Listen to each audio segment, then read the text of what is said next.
I had already failed many times, but as soon as I got home, everyone was waiting for me. They had kidnapped and tied up my family, and I was supposed to be the victim. The bullies tried to hit me with bats, but my punch was so strong that it crushed all of them. The first one who came at me had his face smashed in, while the boss was terrified, wondering how a boy could be this strong. On his knees, the man begs for just one more month. In response, the aggressor states that debts must be paid, even if it means selling an organ or two. He then squeezes the debtor's shoulder, saying that maybe a little pain will make him understand how he feels. Just then, the woman starts using her phone, and the aggressor notices the movement. Suspiciously, he asks if she's calling the police and says it would be useless. The screen shows a message from their son, and the reply being typed told him not to come home. Without hesitation, the man suggests that instead of this mess, they should settle things directly with the couple's son. His henchmen then grab the couple, who beg for their son to be left alone. Losing patience, the leader orders his men to shut them up so they don't make any noise. As the woman is tied up,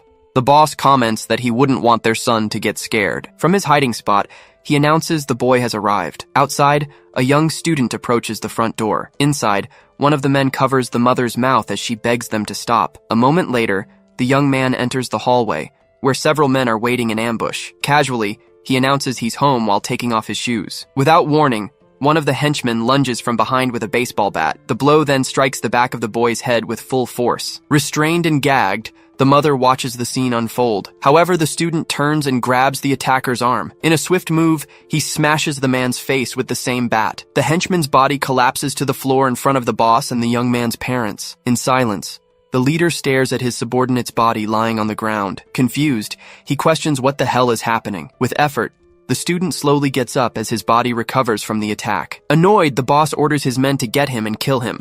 Without a second thought, a man lunges with a pipe, but the young man dodges the blow. He then counterattacks with a direct punch to the aggressor's abdomen, the student's hand shattering the man's ribs. The impact throws the henchman's head back. Right after, another tries a high kick, but the student catches his foot in midair. In response, he twists the man's leg and hits him with a side kick. From behind, another attacker strikes with a chair.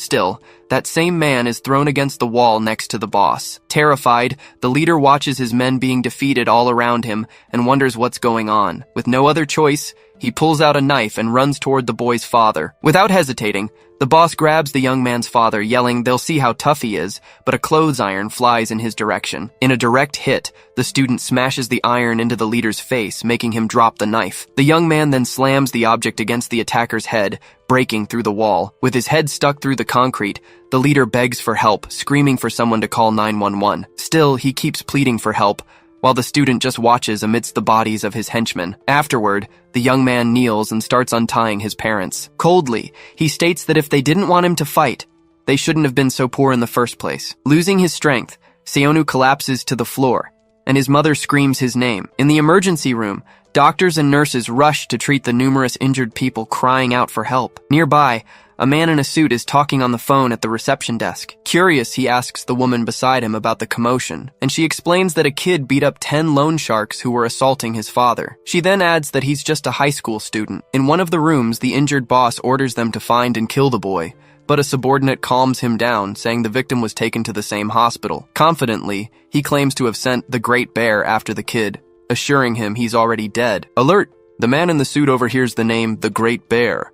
Without wasting time, he asks the receptionist which room the boy is in, and she tells him it's 2102. Hurrying, he runs down the hall, stating that the Great Bear is a main event fighter candidate and that this is a good chance to test his worth. Arriving at Seonu Kang's room door, he admits to feeling sorry for the unlucky kid who got mixed up in this. Inside the room, Seonu comes face to face with a gigantic man. Surprised, the man can't believe they called him there just to beat up a kid like him. Indifferently, he says it's nothing personal, just business. With a slight smirk, the giant comments that Seonu is an interesting little boy. He notices that the young man doesn't show the slightest sign of fear. Determined to show the boy what fear is, the giant raises his arm to strike, but Seonu lunges forward first with a straight punch. Still, his opponent hits him right after, throwing him to the ground. From a distance, the observer concludes the kid didn't stand a chance. With contempt, the attacker says he doesn't care about the boy's craziness, claiming that being fearless won't get him anywhere. Even so, Seonu gets up,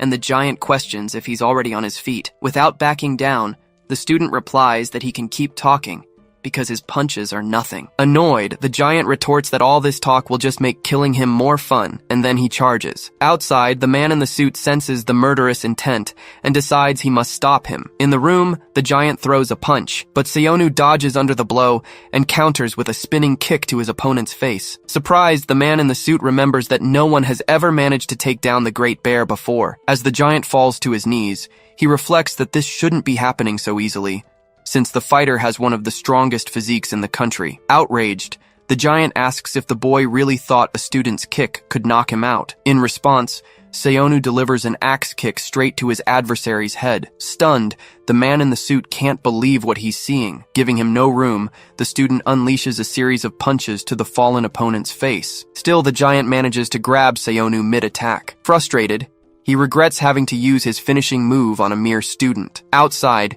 the observer recognizes the move as the Bone Crusher and decides he has to stop him. Screaming, the great bear declares, "This is what the boy deserves." Immediately, the man runs toward the door, yelling for him to stop. Inside the room, the giant applies the lock, twisting Seonu's body. Then, he feels something is wrong, as he used all his strength. Against all odds, Seonu starts to get up from the hold. Confused, the attacker asks how he can still move, and why his bones are still intact. Without answering right away, the young man grabs the giant's face and warns that this time, he'll crush him to pieces. In desperation, the giant struggles but can't apply any pressure, asking himself why his grip has no effect. In a direct response, the student headbutts him in the face. Grumbling, the giant claims the boy's skull must be made of steel. Giving no ground, Seonu punches him again, slamming his opponent's face into the glass floor. Without stopping, Seonu continues to punch the fallen giant repeatedly. Just then, the man in the suit enters the room and orders him to stop,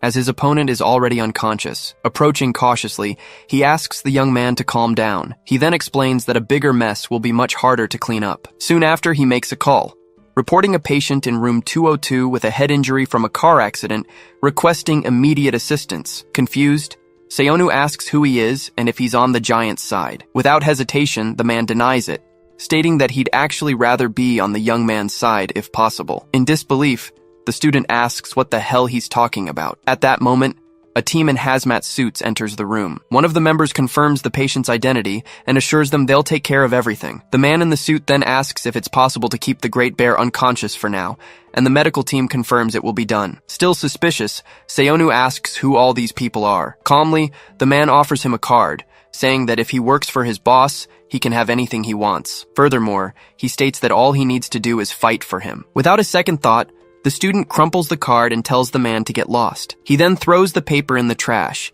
making it clear he has no interest in fighting for money. From a distance, the man watches the young man walk away and mutters to himself that his mind will surely change. In the bathroom, Seonu splashes water on his face. Facing the mirror, he stares at his own reflection and laments that, even though his life is a mess, he still wants to keep his promise to never become a thug. Just then, his father walks in and asks what he's doing there. He then asks where he thinks he's going in his condition. Unable to hold back his frustration, the question arises of whose fault it is that he's in this situation. Bitterly, the young man recalls his father claiming to be a boxing champion with offers from teams and confronts him about why they're drowning in debt. He continues, asking if it was too humiliating for a former champion to open a small neighborhood boxing gym. Finally, Seonu asks if his father's pride is more important than his own suffering wife. Without answering, the man just tells him to be quiet and not to leave the hospital before he goes. Alone, the student watches the door close and admits to himself that he hates his father. He then collapses to the floor, holding his head,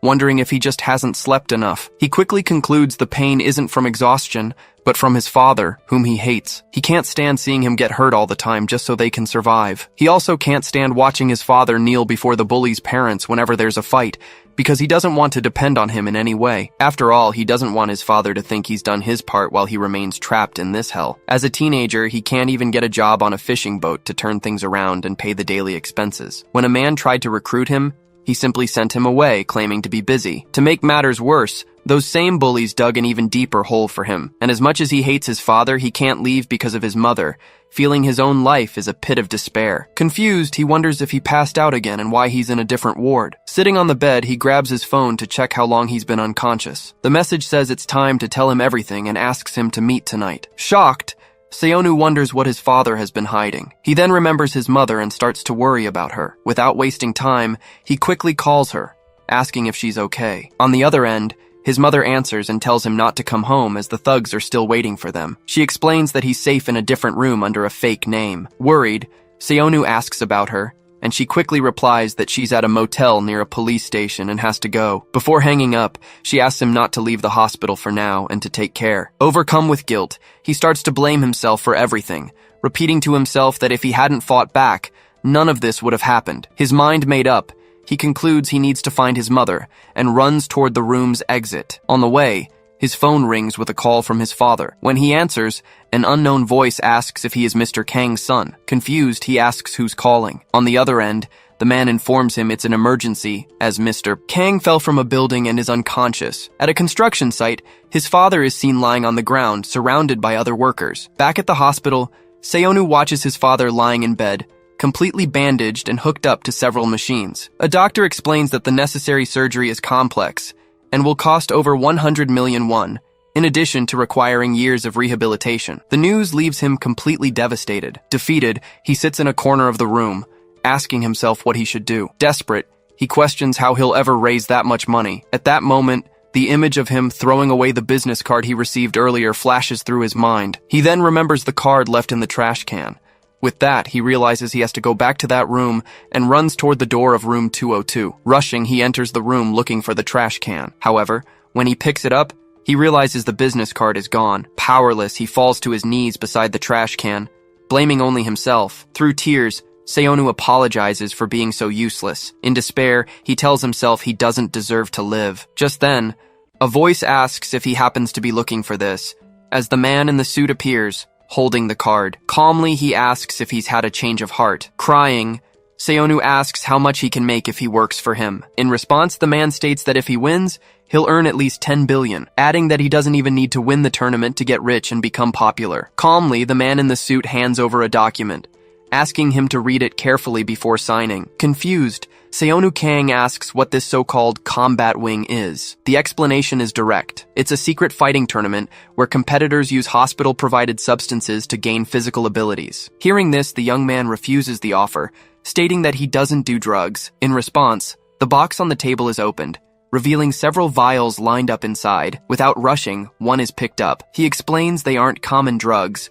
They can give incredible strength even to an old man on the verge of death. Still, he makes it clear that using the substances is not mandatory. Seizing the moment, Seonu asks who he really is. The man introduces himself as Min Seok Kim, a recruiter for a VIP in the combat wing. Ignoring the young man's reaction, Min Seok Kim continues to explain how they will work together. He says that upon entering the tournament, it's possible to choose a sponsor if you make it into the top 20. Next comes the proposal. Seonu can choose a VIP client as a sponsor, and they'll work together to win the tournament. After thinking it over, the young man agrees, as long as he gets the money up front. But he quickly adds that this is almost impossible, since payment only comes from the tournament itself. Annoyed, Seonu Kang asks why he should work with someone under these conditions. Calmly, the man tells him to relax, reminding him that he still needs money for his father's surgery and a safe place to stay. Surprised, the young man asks how he knows all of that. Without hesitation, Min Seok Kim offers to cover his father's medical expenses and provide housing while he fights for his boss. He adds that just like Seonu, they don't have many options either. At that moment, the phone rings. The young man answers and starts talking to his mother. He quickly tells her he'll call back. Taking advantage of the pause, the recruiter adds that they will also protect him from the loan sharks. In the middle of asking how he could trust them, Seonu's phone rings again. He looks at the screen and sees it's his mother. Answering the call, he asks what's going on. His mother tells him that his father's surgery has already been paid for and that some bodyguards have shown up because of him. Then, Min Seok Kim informs him that the safe place is ready, so there's no need to worry about her. Hearing this, Seonu tells his mother he hired the bodyguards and asks her to do exactly as they say, promising he'll be there soon. The call ends, and a question immediately comes to mind. What is really at stake for the prize to be 10 billion won? In response, Min Seok Kim explains that the 10 billion is just the starting amount. He adds that depending on how much is bet on him, the winnings can be even greater, mentioning champions who have taken home over 15 billion. In disbelief, the young man says that's impossible, but the man in front of him assures him it's not. He then considers that, in reality, It might not even be enough, given everything the fighters risk. That's because most participants either die or are permanently disabled during the competition. In the last tournament, only 10% managed to walk away unscathed. He continues explaining that the first order of business is to create an alibi for the participant's death. Hearing this, Seonu Kang repeats the words, questioning the idea of an alibi for his own death. Incredulously, he says it makes no sense for the tournament to be a secret when so many people die. To this, Min Seok Kim clarifies that the secret only exists because everyone involved ends up dead. Pointing to the contract, he says that the first thing to be done after signing is to use the hospital, a place where it's easy to fabricate someone's cause of death. To create the alibi, he explains, they need the person to be filmed by a camera, make a purchase, or do something that places them at a specific location. Without backing down, Seonu Kang confronts him, asking what would happen if he decided to tell the police everything. Calmly, Min Seok Kim states that wouldn't be a problem. It's easy to make him look like an addict or someone unstable, and no one would believe a student with no proof. With a slight smile, he adds that it doesn't even matter, as Seonu will be declared dead before he even gets the chance to report it. Finally, he says that this is precisely the advantage of having a hospital host the tournaments. Reinforcing his point, the recruiter makes it clear that the final decision belongs to Seonu. Then the contract is placed on the table once more, along with the question of whether he's still willing to sign. In a calm tone, Min Seok Kim begins to say that he could take a few days to think it over. Before he can finish, Seonu signs the contract, demanding only that they keep their word. Immediately, a wide smile spreads across Min Seok Kim's face. In that instant, a nurse approaches from behind with a syringe and injects a sedative into his neck. In a reflex, he grabs her arm, asking what's happening. Without changing his tone, the recruiter explains there's no need to worry. They're just sedating him to take him to the arena. Then comes the warning. They will only take care of his parents as long as he is competing in the tournament. His vision begins to darken as his mind struggles to understand the situation. As he opens his eyes, the first question that comes to mind is whether he's already dead. Upon waking completely, he sees a person in a strange suit and wonders where he's being taken. Soon after, his body is wheeled at high speed down a hallway toward a door. When they stop, he asks the figure accompanying him where he is. In response, the masked figure orders him to be silent, stating that everything will soon become clear. Finally, he hears the words that seal the moment. Welcome to hell. Inside a large commercial building at the Hyunsong Group headquarters, a meeting is underway. Attentive, Director Uyeon Cha, the group's second son, listens to his subordinate's report. Calmly, he states that he understands the boy defeated the Great Bear. Still, looking at a photo of Seonu Kang, he questions if they really want to recruit him as their main fighter. Without hesitation, Min Seok Kim confirms the decision,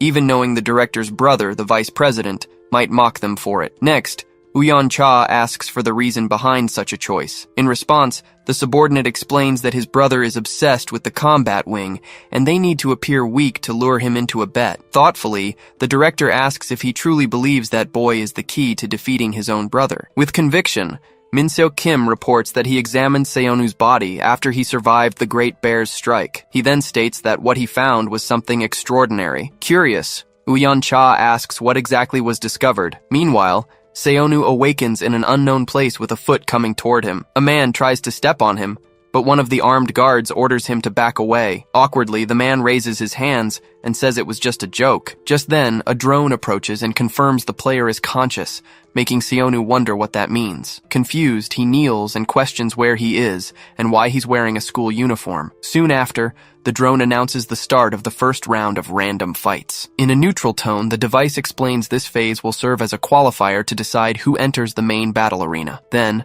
a machine opens, revealing a syringe. Finally, the drone informs them that each player will receive a random drug to enhance one ability. It also announces that the betting table for the VIPs is officially open. Faced with this, Seonu's opponent takes the applicator from the machine and follows the instructions to administer the substance. At that moment, Seonu remembers he has already broken his promise to graduate, but remains determined to keep his vow of never using drugs.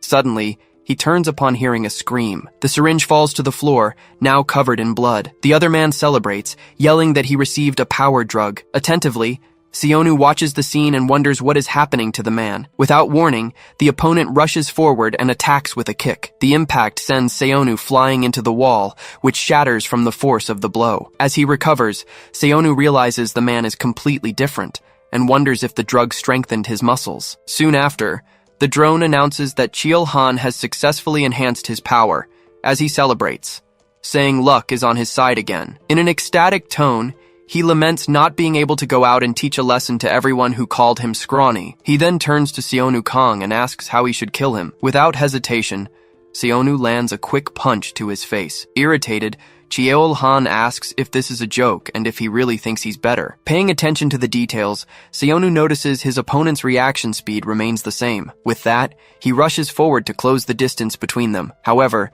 Cheol-han lands a powerful punch that hits him square on. With his face bleeding, Seonu can barely react to the speed of the attacks. In an effort, he dodges the next blow with a backflip. Still, Cheol lands a powerful punch to his chest, sending him flying. In midair, he grabs him and claims he can defeat him with brute force alone. Without mercy, Cheol-han slams him headfirst into the ground. Excited, he celebrates, saying how fun it is to crush him. He then leaps high into the air, yelling that he's the strongest now. Filled with hatred, he vows to knock all the idiots off their pedestals. Finally, he delivers a powerful knee strike directly to Seonu's head. Brutally, he stomps on Seonu Kang's chest, shattering the ground around him even more. In a cruel tone, he states that if he's going to crush something, it might as well be his ribcage. In a flashback, Min Seok Kim recalls examining the boy's body after he survived the Great Bear's attack. On that occasion, what he found proved to be extraordinary. Confused, Uyeon Cha questions him, unable to understand. Firmly, Min Seok Kim explains that Seonu was 10 times stronger than an ordinary human. Furthermore,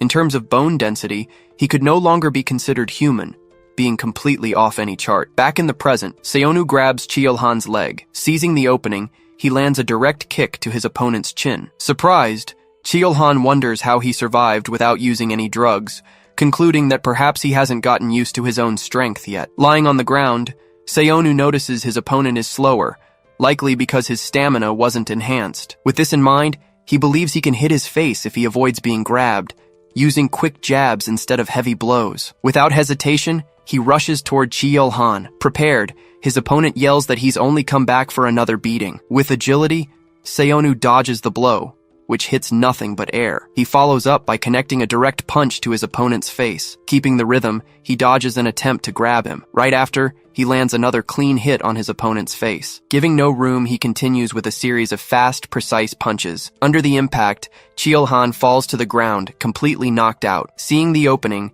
Seonu prepares to deliver the final blow. Suddenly, his opponent recovers and grabs his arms tightly. With a strained smile, Cheol-han reveals he let the punches land on purpose to capture him. Suspicious, Seonu questions this, but the response comes as a taunt, asking if he really thought he wouldn't have allowed him to get that close. Then he asks if Seonu knows why kangaroos pin their opponent's arms before attacking. With his arms immobilized, Cheol delivers a violent headbutt. However, the impact ends up knocking out Cheol-han himself, who falls unconscious to the ground. Still conscious, he tries to crawl across the floor, muttering that he can't get up. Frustrated, he punches the ground and wonders why his own body won't obey him. Desperate, he screams that it's impossible to lose to someone who didn't use any drugs. Looking at the other syringe, he claims a single dose wasn't enough to unleash his full talent. Crawling across the floor, he reaches the machine and grabs the second syringe.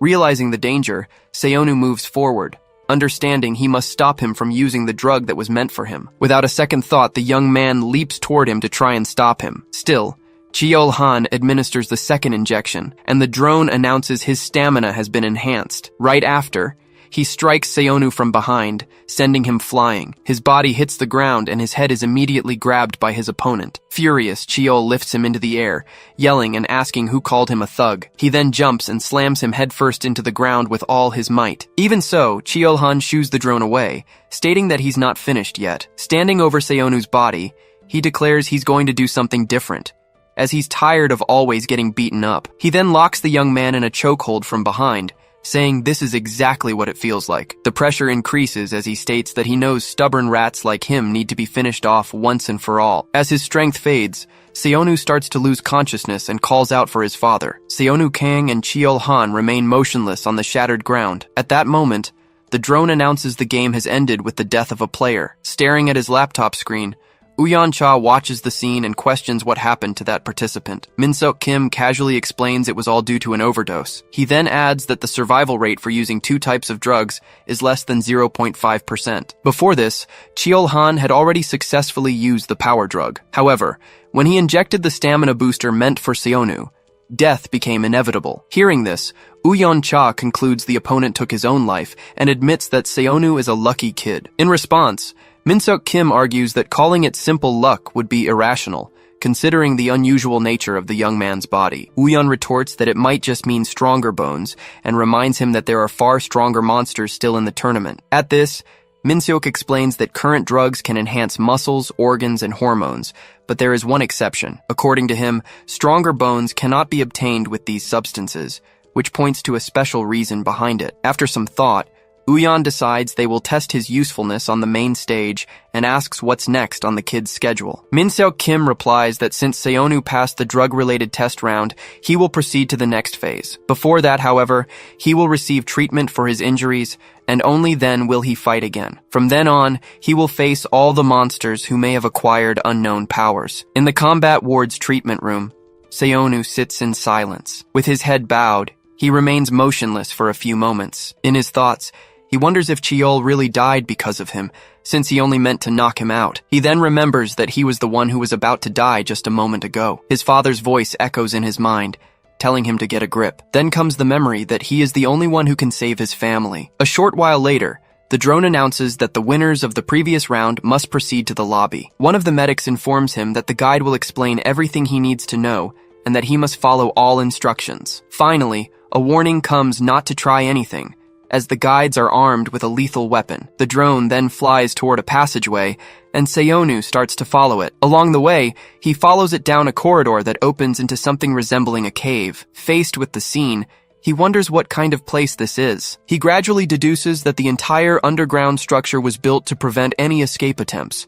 As he moves forward, he regrets not even being able to call his mother. He then remembers the deal that keeps his parents safe, and understands he must survive at all costs. Reflecting, he realizes this wasn't the fight he imagined. Outside, he believed he was the only monster. Here, however, even a simple neighborhood bully displays absurd strength. With that, he begins to wonder how many other monsters exist in this place. At that moment, the drone announces that the player has arrived and the lobby will now open. One of the doors opens, causing him to turn and watch. Dozens of other drones fly out from the same location. Then, one of them reports that all players have now entered the lobby. Shortly after, the game is officially announced to begin, with a total of 124 participants. Everyone is instructed to gather in front of the screen for the briefing to begin. Looking around, Seonu sizes up the other competitors and defines them as monsters. He quickly realizes they are completely different from the opponent he faced in the first round. Given this, he decides to keep a low profile until the official match begins,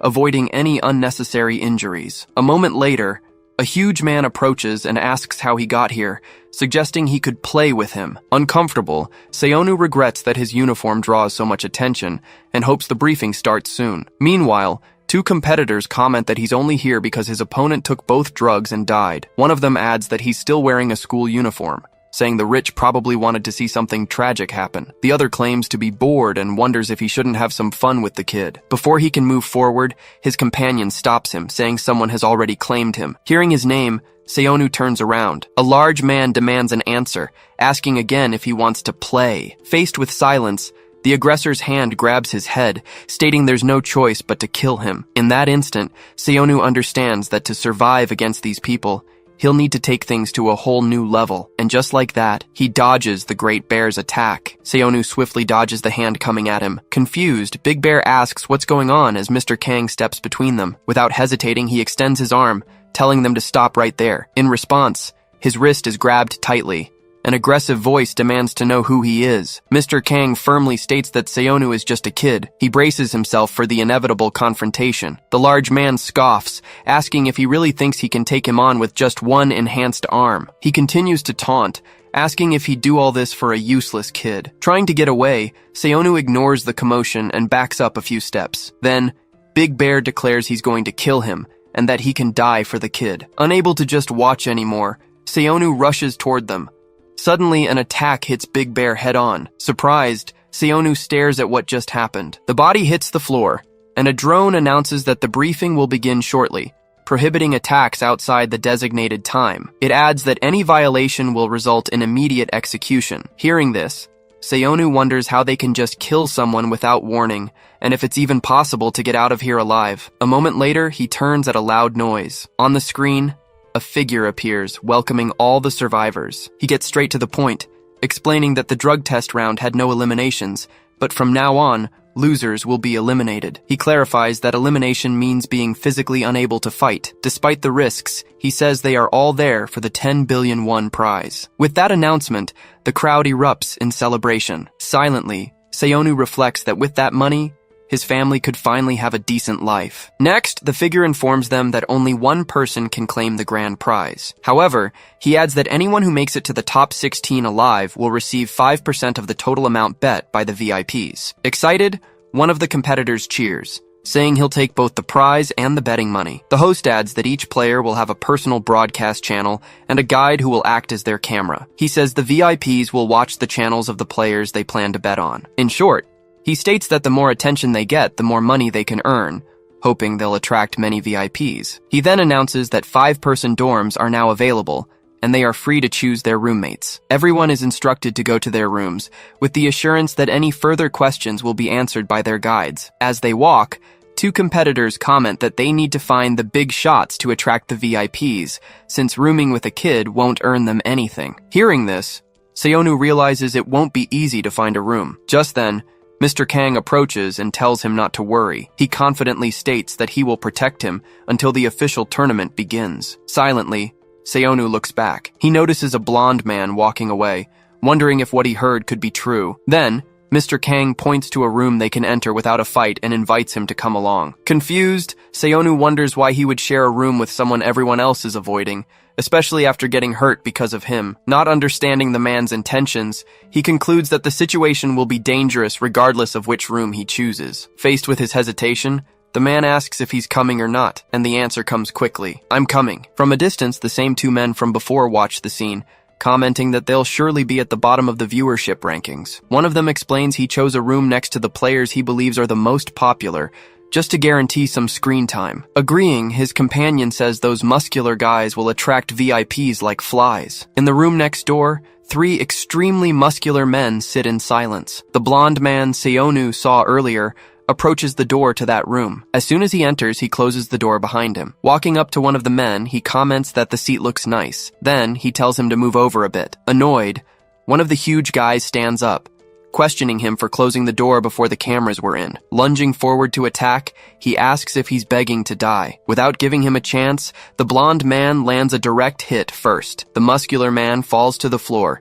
defeated. Calmly, the blonde man asks who else would like to greet him. Then, he just tells them to stay quiet like that. Just then, Min Soo-han, a 19-year-old Kali Arnis practitioner, states that there's someone else he'd like to greet. Inside a moving car, Uyan Cha gets a tip. A source claims the vice president is going back to work with the former champion, Cam. Hearing this, he complains that no one else will be able to partner with the champion now. The only option left is just a high school student. Min Seo Kim then explains that if Seonu makes it to the top 16, a new opportunity to drug him will arise. According to him, because of Seonu's already developed physique, he would get the maximum effect from the enhancement.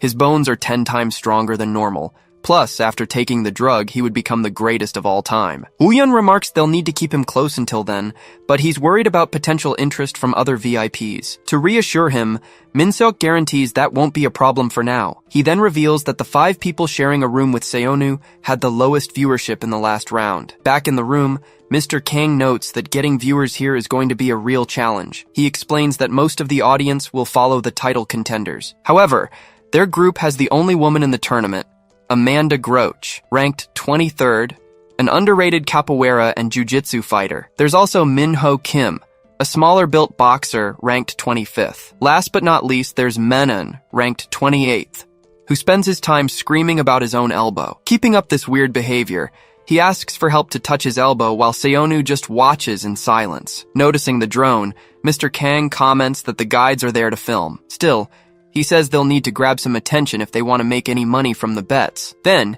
he shows off his enhanced arm. Right after, he starts doing one-armed handstand push-ups, counting each rep out loud. Seonu comments that he doesn't think that's going to work. Just then, Amanda Groach stands up. She points at the floor and cracks it with just one finger. Then, she lifts her entire body, balancing on that same finger. Watching this, Seonu wonders how someone can lift their own weight with just one finger. As Mr. Kang and Amanda continue their exercises side by side, Seonu asks them to wait a moment. Minho Kim approaches and says that showing off strength is for idiots. Right after, he dashes across the room at incredible speed. Surprised, Seonu asks himself how anyone can be that fast. On the floor, Menon celebrates by screaming that he did it and that he's the best of all. While the other three continue to show off their skills, he finally manages to lick his own elbow. Seonu watches the whole scene, finding it all impressive and ridiculous at the same time. The screen announces that the tournament matchups for the top 124 are finally set. At this, Seonu and his roommates watch the displayed information intently. Among the announcements, his opponent's name appears, a man named Kai. Uyeon Cha then asks if that guy is really as strong as they say. In response, Min-seok Kim states that ever since his days competing in Lethwei, Kai has never lost a single fight. Curious, Uyeon asks what exactly Lethwei is. Min-seok explains it's a Burmese combat sport similar to Muay Thai, but with differences that make it even more brutal and dangerous. Unconvinced, Uyeon retorts that Muay Thai is already risky enough, since it allows the use of elbows and knees. Still, Min-seok clarifies that in Lethwei, there are additional allowances. In this fighting style, the athletes don't use gloves, and headbutts are completely allowed. According to him, a blow with the forehead bone can cause fatal injuries, which is why most combat sports ban this type of attack. However, Min-seok points out that this isn't the most dangerous aspect of the sport. What truly makes Lethwei lethal is the permission to strike the back of the neck and the spine, which can result in paralysis or even death. That's why, Min-seok concludes, Kai has the most real combat experience, since he continued to fight for a gang after his sports career ended. Intrigued, Uyeon asks about this gang, while Min-seok speculates that Kai wasn't content with just fighting inside the ring. He then says that Kai started challenging famous fighters on the streets until he caught the attention of the criminal group. Uyeon then questions if Seonu will be able to face someone like that. Honestly, Min-seok replies that he has the same doubt. He points out that so far, Seonu has only faced people with no martial arts training whatsoever. Now, however, his opponent is Kai, a 28-year-old Lethwei fighter. The recovery pod opens slowly. As he sits up, Seonu Kang asks how long he's been asleep. Then he wonders why his body feels so light. He realizes it's not just a feeling when he flexes his arm. Then it occurs to him that this isn't the first time he's experienced this. The memory takes him back to the fight against the Great Bear. He recalls waking up the same way after that battle. Standing up, he comments that it feels like he's gotten stronger. From another pod, Min-seok Kim tells him not to be surprised. According to him, muscles pushed to their limit without excessive damage tend to recover stronger than before. He adds that Seonu had probably never tested his own strength to that extent. At that moment, the young man realizes he was already at his limit when fighting the Great Bear. Still, Min-seok points out that his recovery is abnormally fast and asks if he used any drugs to speed up the healing. Changing the subject, Seonu says he's wanted to ask a question since yesterday. He then asks why Min-seok is helping him, even at the risk of getting injured. In response, Min-seok Kim begins to explain. He reveals that the young man reminds him of his own son. If he had been a better father, he believes his son wouldn't have fallen into such massive debt with loan sharks. Hearing this, Seonu asks if that's why he's in the tournament, and the answer confirms he needs to pay off the debt so his family can get back to normal. Min-seok continues, saying that seeing him there all alone immediately reminded him of the son he neglected for so long. For that reason, he couldn't just stand by and watch. Seonu then tells him to stop wasting his time on this. He adds that if he really wants to be a good father, he should get out of here and become one. None of this will matter if he ends up dying in this place. Annoyed, Min-seok puts him in a headlock and says he talks as if helping him is the end of the world. Suddenly, a voice exclaims that this can't be right. Menon stares at the large screen and wonders why he isn't fighting in the main arena. As a drone flies by, he shouts that he's a fighter who can touch his own elbow with his tongue. Min-seok explains that only fights with a large number of viewers take place in the main arena, while the others will be held in the same location as the previous round. Following that line of thought, he concludes that their group is the one with the smallest audience. He continues,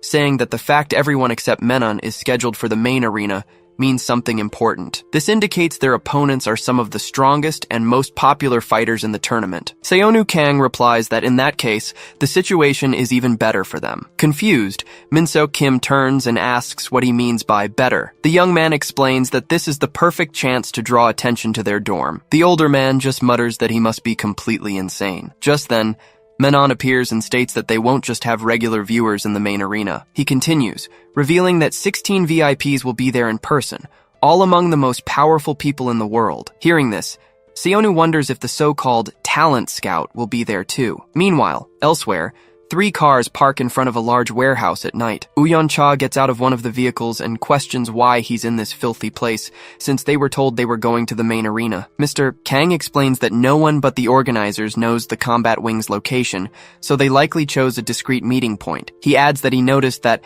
at some point, someone besides them started following Seonu's channel. At this, Uyeon asks if he thinks they're being investigated. A voice replies that there must be a misunderstanding. On the upper floor, Sungyeon-cha, the youngest daughter of the Hosen group, watches the whole scene. She claims she's only there because she found Seonu interesting. Uyeon demands to know what she's doing there, following him like a rat, especially after being kicked out of the company not too long ago. Mr. Kang comments that his younger sister seems extremely interested in everything he does. Furious, Uyeon shouts that she's not his sister, but just the daughter of a mistress. Sungyeon walks down the stairs and says that's a bit cruel, since she didn't even go to school so she could help her 2 brothers with the company. Still, she says that, thanks to him, she ended up finding this interesting place, and thanks him for it. Uyeon replies that he doesn't know what she's planning, but she'd better disappear right now. Suddenly, a luxury car drives into the warehouse, surprising the 3 of them. 2 people in protective suits get out of the vehicle and announce they will escort them to the main arena. Sungyeon-cha removes her blindfold. The young woman asks where she is. Before her lies a massive circular combat arena. A security guard explains that below is the main arena, and she is in one of the 16 VVIP rooms. Satisfied, Sungyeon says she's finally arrived. She adds that this place is her brother's true playground. In another room, Uyeon-cha comments that the space is much larger than he imagined. Mr. Kang informs him that as soon as the current fight ends, the match for room 10 will begin. Suddenly, an explosion erupts on the screen in front of them. The broadcast shows Min Soo-han pinning an opponent against a destroyed wall. Surprised, Uyeon asks what kind of monster that is. Mr. Kang identifies him as Min Soo-han and notes that there seems to be another fighter around Seonu's age. The man next to him asks if another high school student is participating. However, Mr. Kang clarifies that he dropped out, so technically, he's no longer a student. Still, he finds it strange that 2 monsters like them came from the same school. He then reveals that Min-soo is from the same high school as Seonu. With Min Soo-han's victory, a drone announces that the matches between rooms 9 and 20 have ended, and the showdowns between rooms 10 and 3 are now beginning. The participants are then ordered to enter the arena. Min-seok Kim realizes the scale of the combat is completely different from the first round. Then,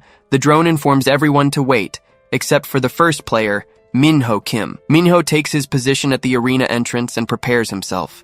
As he moves forward, the drone asks the fighters whose matches have ended to leave the area, and Min Soo-han departs. As he passes Minho, Min-soo runs a hand through his hair. Watching the scene, Min-seok hopes this doesn't make Minho nervous. Suddenly, a rock hits the wall next to Seonu Kang, who wonders where it came from. Minho looks back and claims he saw everything. He recalls Min-soo pretending to fix his hair while simultaneously throwing the rock at Seonu. Seonu just stares at the point of impact. Minho finds it impressive, as most people wouldn't have even noticed something moving that fast. He then approaches and calls out to Min Soo-han. Min-soo turns and asks if the student on his team is really that arrogant. Minho simply replies, saying he doesn't think so. Not accepting the answer, the other guy questions what that means. He then adds that it can't be true. In that instant, Minho takes a fighting stance. Watching the scene, Min-seok Kim asks what he thinks he's doing. Amanda Groach states that this didn't just happen suddenly. According to her, Minho is sensitive enough to notice even the smallest changes, so a murderous intent like that wouldn't go unnoticed. Min-soo then releases a strange energy from his body. He then turns and starts to walk away. Confused,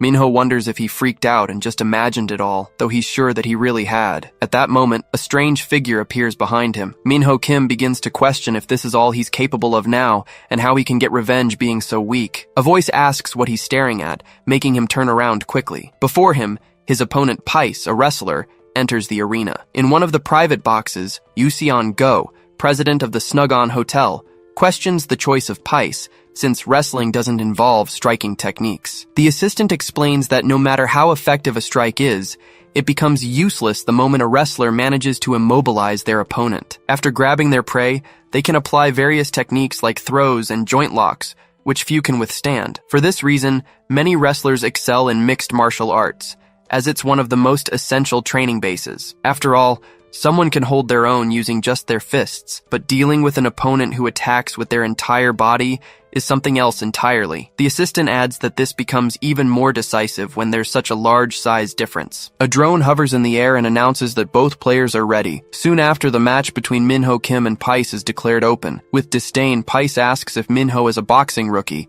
stating he looks like one of those weaklings who've never fought without gloves. In a taunting tone, he adds that he almost feels sorry for being his first opponent. Without responding, Minho advances and lands a punch right in his opponent's eye. Pice immediately recoils, bringing a hand to his injured eye. Calmly, Minho asks who said he was a weakling. Trying to recover, Pice starts to focus with his remaining eye. Still, he can't keep up with his opponent's movements, who quickly appears in his blind spot. Another blow hits his face. The sequence continues with another clean punch.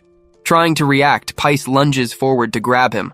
However, Minho dodges the attack. He then counterattacks with several blows to his opponent's face and chest. The other eye is also hit, and Minho delivers one final blow. Watching the scene, Min Seok Kim wonders if the fight is already ending. Amanda Groach, however, replies that it's not over yet. She explains that Pice has started blocking the attacks. Indeed, he manages to defend the following blows. Faced with this, Minho backs off for a brief moment.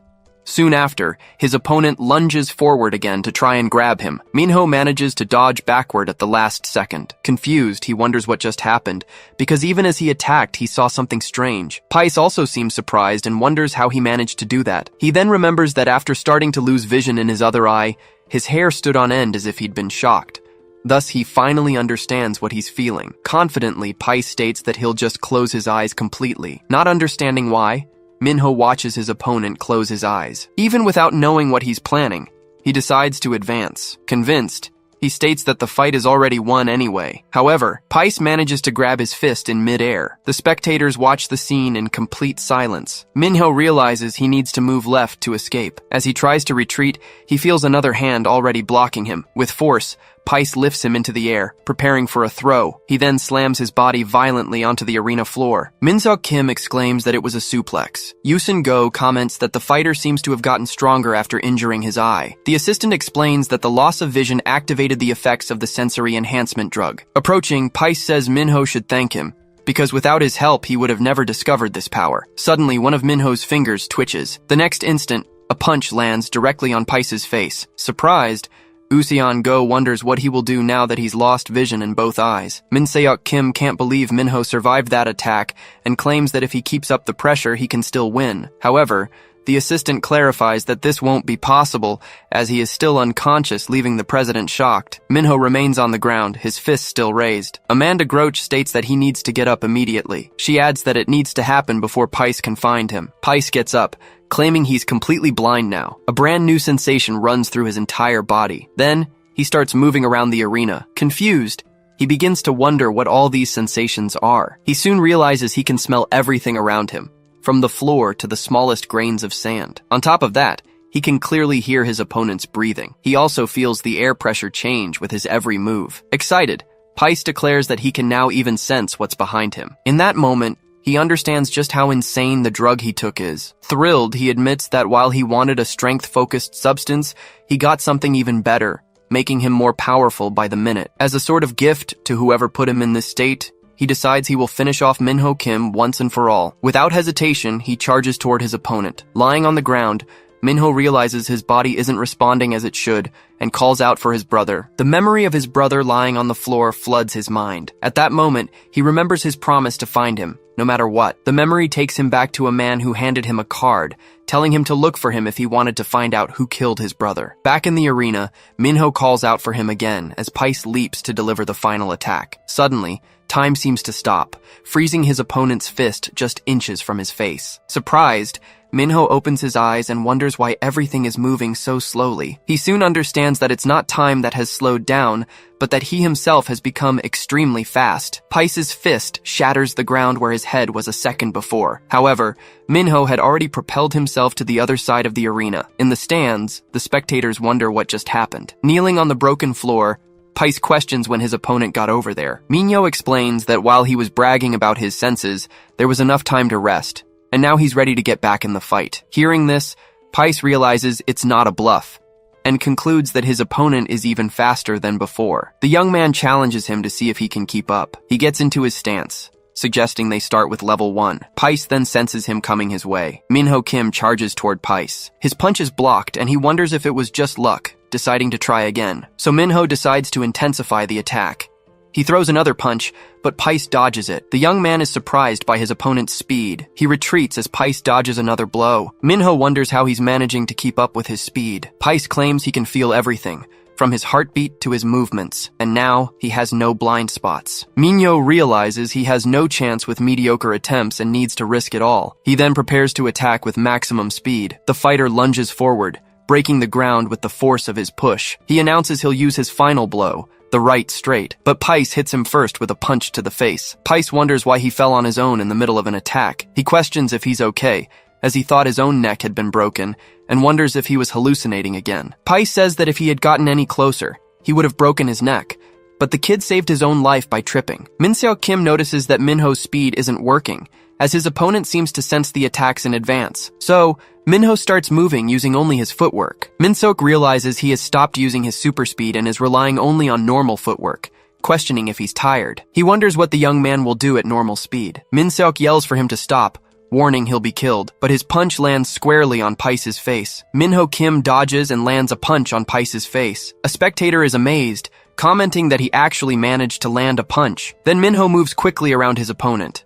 The young man keeps moving, breathing heavily. The spectator questions how he's going to attack if he's using all his energy on these feints. Minho lunges forward and lands another clean hit on Pais's face. The man is surprised that he landed another attack. He unleashes a series of punches to his opponent's chest. Pais again sees the images of Minho moving around him. The spectator wonders why he's still using feints when his punches are already working, but Amanda Groach explains that he's landing the attacks because of those feints. Minho then lands a hard punch to Pais's torso. Amanda explains that he became predictable when he stopped using feints after thinking his opponent could no longer see. The man asks if he's tricking his opponent into thinking his vision works. Amanda then states it's more than that. Amanda reveals that Minho is deceiving all of Pais's senses. She explains that with his new power, it would be easy for him to anticipate an attack, but he hasn't had this ability for long. And against advanced feints, his mind gets scattered, so Minho uses the chaos to distract him. Amanda comments that the boy managed to read in a short time how much his opponent could anticipate his movements. She then concludes that Minho might be stronger than they imagined as he dodges an attack. The young man lands another punch on Pais's face. Yusun Go turns and asks his assistant why he made him bet on a loser who can't even handle a kid. The assistant replies that's not the case, leaving his boss confused. He then tells him to look at Pais's face and asks if he looks like he's losing. Pais just states that he's got him,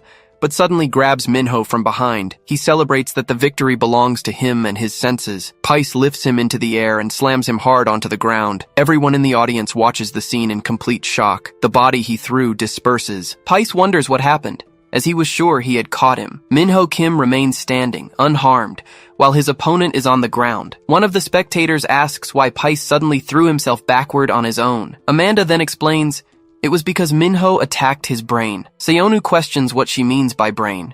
She clarifies that Minho persistently hit Pais's head, giving him no rest. With each blow, his brain rattled, and the attacks continued before the vibration could stop. In this way, even someone with heightened senses couldn't maintain focus. And that's how Minho caused a failure in Pais's senses, enough to make him think he'd caught someone who wasn't there. Lying on the ground, Pais wonders how his opponent's senses can be better without the drug, finding it unfair. Pais finally collapses completely on the floor, and Minho just watches him. A drone announces that Pais can no longer fight. It then declares Minho Kim the winner, who staggers shortly after. Yuzeon Go, annoyed, slams the table and laments the outcome of the bet. Kneeling in the middle of the arena, Minho Kim looks up and calls out for his brother. Seung-yun Cha observes that this is no fight between humans, and now understands why her brothers are so involved in the tournament. Her companion then says it's not just about the fights. He explains that this place can grant everything the rich desire, not just wealth and power. It also allows them to commit murder without a trace, and take drugs that don't show up on any tests. The place is a paradise for the rich who no longer find pleasure in anything else. That's why the VIPs risk their pride so much here.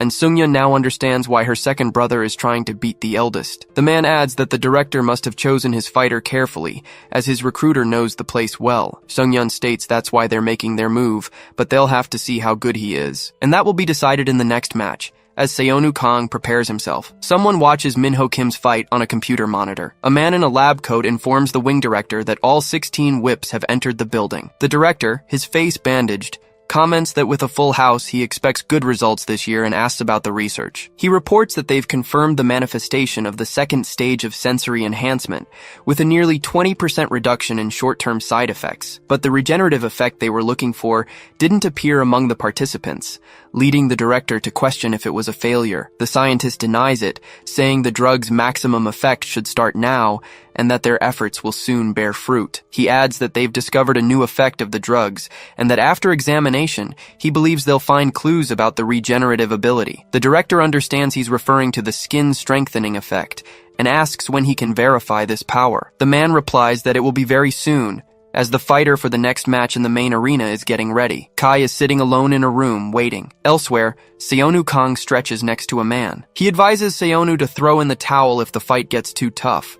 But the young man states that won't happen, and it shouldn't. The man then asks if he isn't even a little scared, since he doesn't seem tense at all. Seonu simply confirms that he isn't. Surprised, the man concludes that he's one of the weird ones too. A drone approaches Seonu Kang and his companion, while Amanda Groach is sitting on the floor. The drone then requests that player Seonu Kang enter the arena. He wonders when he stopped feeling fear. Since he was young, he's been in many serious accidents that others couldn't imagine, even in situations that seemed fatal. He always came out unharmed and, at first, would cry from shock. But after a few years, it didn't matter how great the danger was. He was completely unfazed by anything. Many bullies tried to provoke him because he never got scared, and no matter how hard they tried, they couldn't make him flinch. In the end, they were the ones who became afraid of him. The only thing he fears now is his family's safety, and not an opponent like Kai. Uyeon Cha notes that it's finally starting and asks what drug Kai received. Min Seok Kim informs him that Kai took the skin-strengthening drug, and Uyeon Cha questions how that helps him fight. He explains that it does more than just help, as Kai's previous opponent had all the skin and muscle torn from his body. Uyeon then asks how skin strengthening leads to the opponent being torn apart. Min Seok clarifies that Kai's skin couldn't be harmed by human strength, and was so tough that it tore the opponent's skin on contact, and even the muscles were completely ripped to shreds. He then adds that many of the regular VIPs are interested in betting on him. Uyeon reflects on who he should bet on, since Kai is a professional fighter with skin-strengthening power. Min Seok shows on a tablet that, as he predicted, everyone is betting on Kai, while no one has bet on Seonu. But suddenly he notices that someone bet 100 million won on Seonu before them. Uyeon gets worked up and asks who would have made that bet. In another private box, Sungyeon Cha observes the situation with her companion. The man beside her asks if she's sure about her decision. She replies that you can't expect rewards without taking risks, and that she needs to try reckless things to catch up to her brothers. Sungyeon concludes that it remains to be seen whether he will bring a high return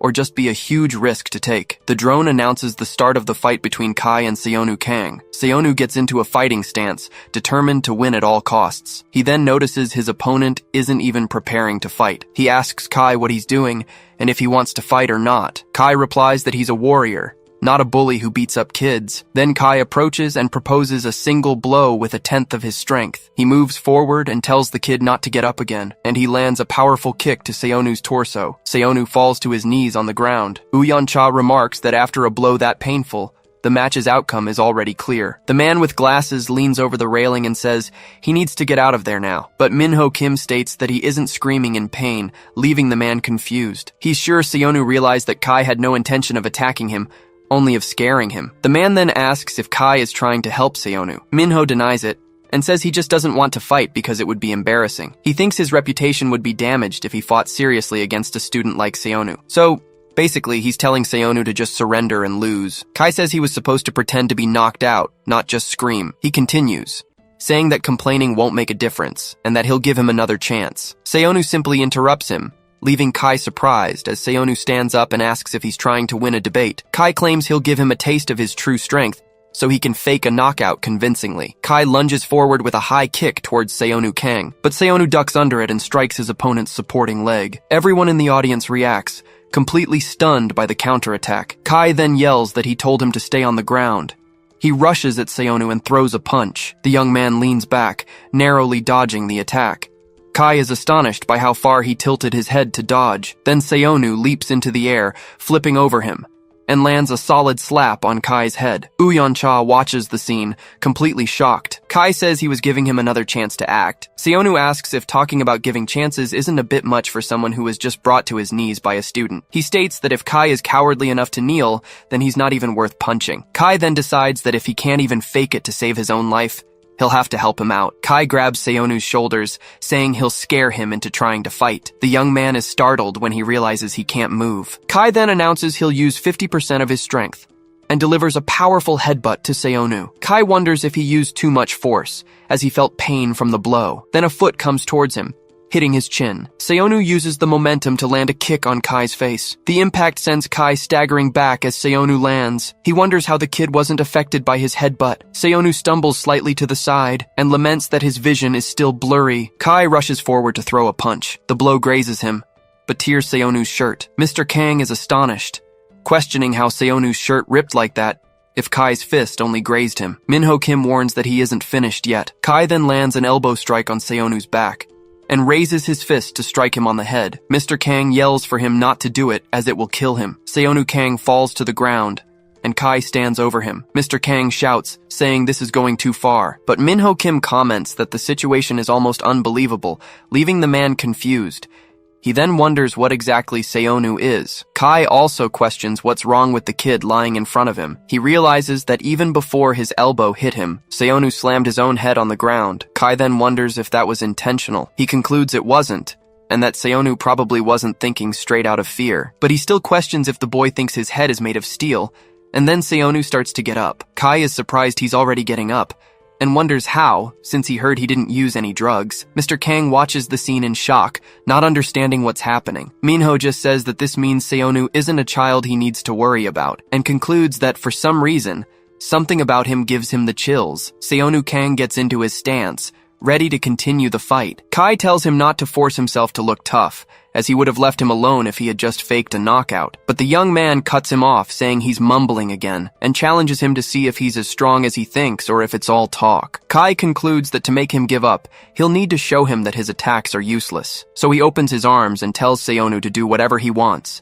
as he won't defend himself. His opponent's attitude irritates him, even though it's an advantage. Kai risked everything in his life to become the greatest combat fighter. He defeated every fighter he could find in the ring, but that wasn't enough for him. He believed that to become a true warrior, he needed to survive fights with killing intent. So he sought out the strongest criminals and killers, joining their rival gangs, and fought to level up and become the greatest warrior. That's why he sees no need to take a fight against a kid seriously. Kai then encourages him to attack, claiming he won't cause him any damage. Seonu lands a direct punch to Kai's abdomen. The spectators watch the scene intently. Kai grabs his fist and states that the blow won't cause any damage, but his face suddenly shows surprise. Seonu simply says he'll land another one. He then lands another punch, this time in the pit of Kai's stomach. Kai is stunned, not understanding what's happening. Seonu continues the attack with a high kick towards him, but Kai manages to block the kick with his arm. Annoyed, he prepares a counterattack. Seonu realizes he needs to dodge the impending attack. Kai hits him with a powerful punch to the chest,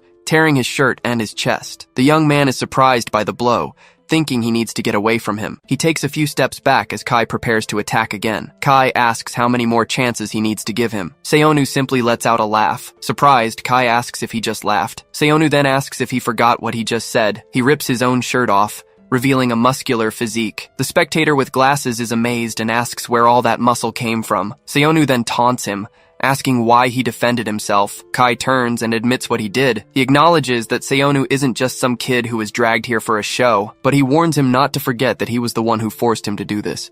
He unleashes his full power and declares he's using 100%. A smile appears on Seonu Kang's face. The man in glasses wonders why Seonu is smiling, questioning if he's lost his mind over the situation. But Amanda Groach says that actually, he looks pretty excited. He gets worked up, pointing out that their opponent is about to attack with full force. She explains that Seonu is excited because a strong opponent like Kai has finally acknowledged him. The man in glasses doesn't understand how he can think about that with his life on the line. Amanda then reveals she used to feel the same way. She says her opponents never took her seriously at first because she was a woman, but after a while they would start fighting with everything they had, and that got her so excited her heart would start pounding. He tells her to calm down, asking why she's smiling now too. Minho Kim then speaks up, saying he knows that excitement too. He recalls how everyone looked down on him for being a small, weak kid. Back then, The only thing that made him feel alive was dodging their punches, and then he'd land a direct hit on his opponent. Minho Kim smiles, saying it was the look on their faces when they finally recognized him as a real fighter. The man in glasses sighs,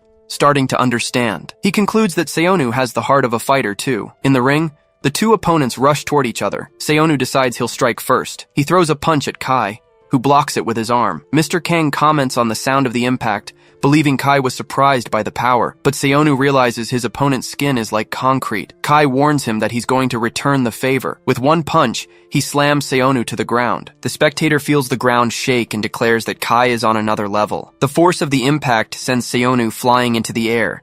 Lying on the ground, Seonu struggles to breathe. The man in glasses points out that Seonu managed to dodge the blow, but Minho Kim corrects him, stating he didn't dodge it completely. A wound appears on Seonu's back. He feels an unfamiliar sensation. Then Seonu wonders if he's scared. He glares at his opponent and asks himself if he's feeling fear because of him. Kai challenges him to just admit it and states that Seonu will never be able to beat him. Seonu tells him to shut up, saying he's not the only monster here. He braces himself and says that anything Kai can do, he can do too, as he lunges forward with an attack. Seonu's attack misses its mark. He lands on the ground after the move. Kai then announces that it's his turn. The spectator with glasses realizes he's going for a headbutt. Seonu hits Kai with a headbutt. He then declares that anything his opponent can do, he can do too. Lying on the ground, Seonu trembles and gasps for air. Kai claims the fight is already over, as Seonu's attacks lack skill and are just brute force. A smile appears on Seonu's face. His opponent is surprised and asks why he's smiling. Kai then approaches and says that if he won't give up,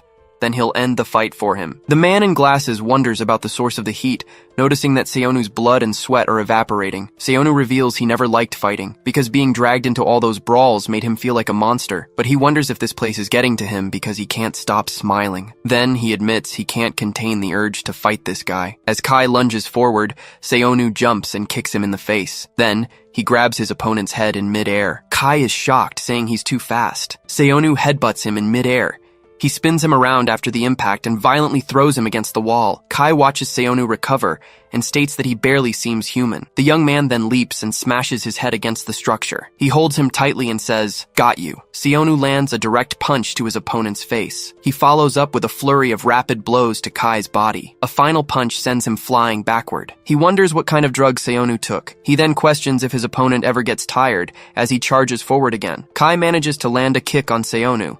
He loses his balance, and Kai tries a second kick, but misses. Seonu then lands 2 direct punches to his face. Kai is stunned by the blows. Seonu lands an uppercut to his chin. The spectators watch the scene in silence.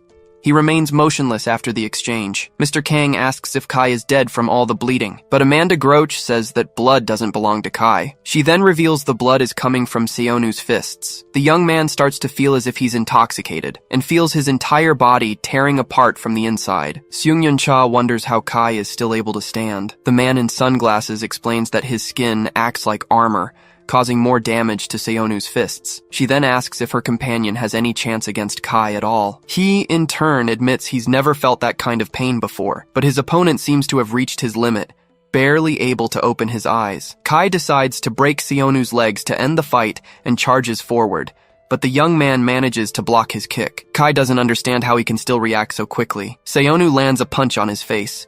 His own fist tears from the impact. Seeing this, Kai decides to fight until one of them is torn to pieces and rushes into attack. The two exchange a violent flurry of blows. Seonu wonders if his attacks are even working, since he can no longer feel his own fists. He realizes he can't keep this up. Kai realizes the kid is landing his attacks flush, so the skin on his fists won't be torn off. He feels a strange sensation in his fist. Without understanding why, he feels his punches getting weaker and decides not to waste any more time. Kai then sees an opening in Seonu's guard and decides to use the move he's trained for over a decade. He prepares to deliver a low kick. The blow lands squarely on Seonu's leg. Kai follows up with another kick, screaming that his opponent's legs are finished. Seonu blocks the kick with his own shin. The man with glasses is stunned, realizing he countered the blow with his shin. The young man's leg shatters on impact. From the sound, the spectator concludes the bone must be broken. Seonu grits his teeth against the pain. He realizes his muscles have torn, and he can no longer move. Kai moves in for the final attack. He then yells that the fight is over,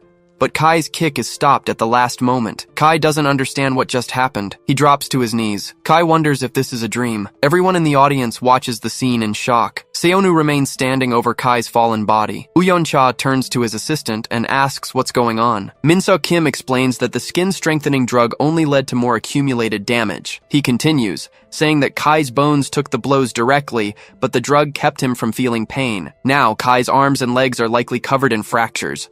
The drone announces that Kai can no longer continue to fight. It then declares Seonu Kang the winner of the match, and he shouts in celebration. The man with glasses despairs, questioning why he won't fall, as if he were a zombie. Min-seo Kim watches and comments that the boy, Seonu, might be hiding something. Lying on the ground, Seonu asks his mother to hold on just a little longer. In a room, a bandaged figure asks if they're sure the boy didn't use any drugs. An assistant confirms the records say he didn't, and that he'll be examined again after the first round. The bandaged figure then decides to first find out who he is, and he'll do it through the boy's parents. Meanwhile, a heavy rain falls over a hospital. In the room, Seonu's mother watches over her husband, who is hooked up to machines. Someone enters the room, and she turns around. She warns that visiting hours aren't over yet, but two men in suits appear behind her, and the woman asks who they are. Back in the arena, medics carry Seonu away on a stretcher. Uyeon-cha questions if he'll be able to win the next round with so many injuries. Min-seo Kim says they will postpone the decision until his medical exam. He reveals he plans to run a secret drug test on him during the exam. Uyeon-cha is surprised, and Ushin-go's assistant comments that if he passes the second test, Seonu will become a top contender for victory. The man asks if it's allowed to run a secret test if the player refuses. The assistant explains it's just a test to check for doping compatibility, so it can be done secretly. Then, Uyeon-cha asks what will happen if the test fails. The assistant replies that he'd be useless anyway, so they would just move on to plan B. Inside the room, a treatment chamber is running next to medical monitors. The chamber opens, and a person in a protective suit approaches Seonu with a syringe in hand. Yusun-go's assistant says that if they play their cards right, he can reach the top 16 with just one more win. Uyeon-cha summarizes the situation. If he wins one more time, he'll reach the top 31. With the betting money included, he could even make the top 16. The assistant confirms this. However, Uyeon doubts people will place such high bets on Seonu, given his severe injuries. The assistant reminds him that Seonu has already won 2 rounds without using any drugs, and no one has ever won a single match in this tournament without doping. The fact that he reached the top 62 without drugs will attract the attention of many VIPs, generating a huge amount in bets with just one more win. Uyeon-cha says that means nothing, as he won't win without the drugs, and suggests they pick a safer option. The assistant believes Seonu has already realized he needs the drug to win and save his family. Uyeon-cha states that if his body is intolerant to drugs, they'll discard him regardless of the outcome. The man confirms he has already arranged to cut off the hospital payments and the security for Seonu's parents in case of failure. His boss agrees, adding that Seonu won't be around to hear the news about his parents anyway. The assistant announces an agent will bring the results shortly, and Uyeon-cha comments that these are the benefits of having a secretary from the combat wing. He then asks the assistant why he's risking his life, knowing it's not for him, but the man claims he is risking his own life as well. Uyeon-cha says his goal is to get rid of his brother and become the owner of the Hosen group, and the assistant just confirms it. Useon-go's assistant reveals his goal is to find the greatest human in that combat wing, and that he will risk everything for it. He adds that he would even risk other people's lives. Uyeon-cha sighs and comments that he likes this passionate side of him. An agent enters the room and warns that it's time to leave. The assistant then asks about the drug test result. The agent informs him that, surprisingly, the boy had no reaction. The assistant concludes that the drugs don't work on Seonu, and the agent confirms it. Uyeon-cha gets angry and orders them to eliminate all evidence, starting by cutting off support for his parents. But he then reconsiders, saying it would be easier to just get rid of them. In the recovery room, Seonu rests inside the chamber. In the combat wing's lobby, dozens of fighters gather. Min-ho Kim assumes the 62 winners have been decided since they were called to the lobby. The man with glasses notices Seonu's absence and deduces he's still recovering. Min-ho says that might be for the best, as the fights will only resume once everyone has recovered. Min-ho Kim comments that it might be a good time for Seonu to rest, but is surprised by Amanda's stretching. She then states that he looked tired from the start. Min-ho Kim comments that fights here usually leave injuries, as happened with him and Seonu, but he points out that the two of them reached the top 62 completely unharmed. He then turns to the man with glasses and mentions his arm in particular. No one expected such an extraordinary right arm like that. The man smiles and admits he didn't know his arm could change that way either. As for Amanda's opponent, he said he wouldn't use his arms against a woman and ended up knocked out with a single blow. To be honest, Minho saw her knock out her opponent so fast that he still doesn't know exactly how she defeated him. Minho Kim then asks if she can tell him how she did it. She turns and questions why she would tell him that. Amanda explains that he might become her opponent in the near future. Suddenly, Menon appears and asks why he was left out of the conversation. He then brags to the group, saying he was the very first one to win. A voice congratulates the fighters for reaching the top 62. He explains that by defeating one more opponent, they'll have a chance to go straight to the top 16. After winning this round and reaching the top 31, they will be ranked by the money wagered to decide the top 16, and if they survive the round of 16, they will receive 5% of the bets as prize money. The crowd of fighters cheers at the news. The voice encourages them to risk their lives to show the VIPs how strong they are, without worrying about injuries. Then, he announces that the matchups for the round will be revealed. At the Hosen Group headquarters, the conversation continues. Uyeon Cha asks if they can secure other candidates besides Seonu, and Yuseon Go's assistant confirms they can. He shows a fighter on a tablet who seems to be the right candidate, and Uyeon Cha asks who it is. The assistant reveals it's Seonu's opponent, Ryo Ichika. Seonu suddenly wakes up, stepping out of the chamber and screaming for his mother. He realizes it wasn't a dream, and that he really heard the conversation. A person in a protective suit comments on the order to get rid of his parents if he doesn't react to the drugs. Seonu understands that he needs to get out of there as fast as possible. In the combat wing director's office, a doctor arrives for a meeting. The director is questioned about the results of Seonu's medical exam. The doctor replies that there was something special. He explains that the young man has a trait that their drugs can't enhance. Seonu's bone density is 10 times higher than average. His superior finds the information incredible, but the doctor reveals there's more, and the director asks what it is. He states that the boy's recovery speed is excessively fast. Showing the data, the doctor corrects himself, saying the process resembled regeneration. The new information surprises the director. The doctor suggests that Seonu could provide clues for the regeneration drug they're searching for. Understanding the boy's importance, the director asks if his parents have been secured. The doctor apologizes, and his superior demands to know the reason for the failure. He begins to explain that when his team arrived at the location, someone had already gotten there first. In the recovery room, Seonu sits up suddenly. He says that something bad might happen to his parents if he doesn't get to them now. But the young man realizes there isn't even a vent for air to escape the room. Determined, he tries to open the door to look for an air duct or another exit. He is then surprised to see someone entering the room. A young woman comments that it's good to see him up close, and introduces herself as Seungyeon Cha. Seonu tells her to get out of his way. She advises him not to look for his parents,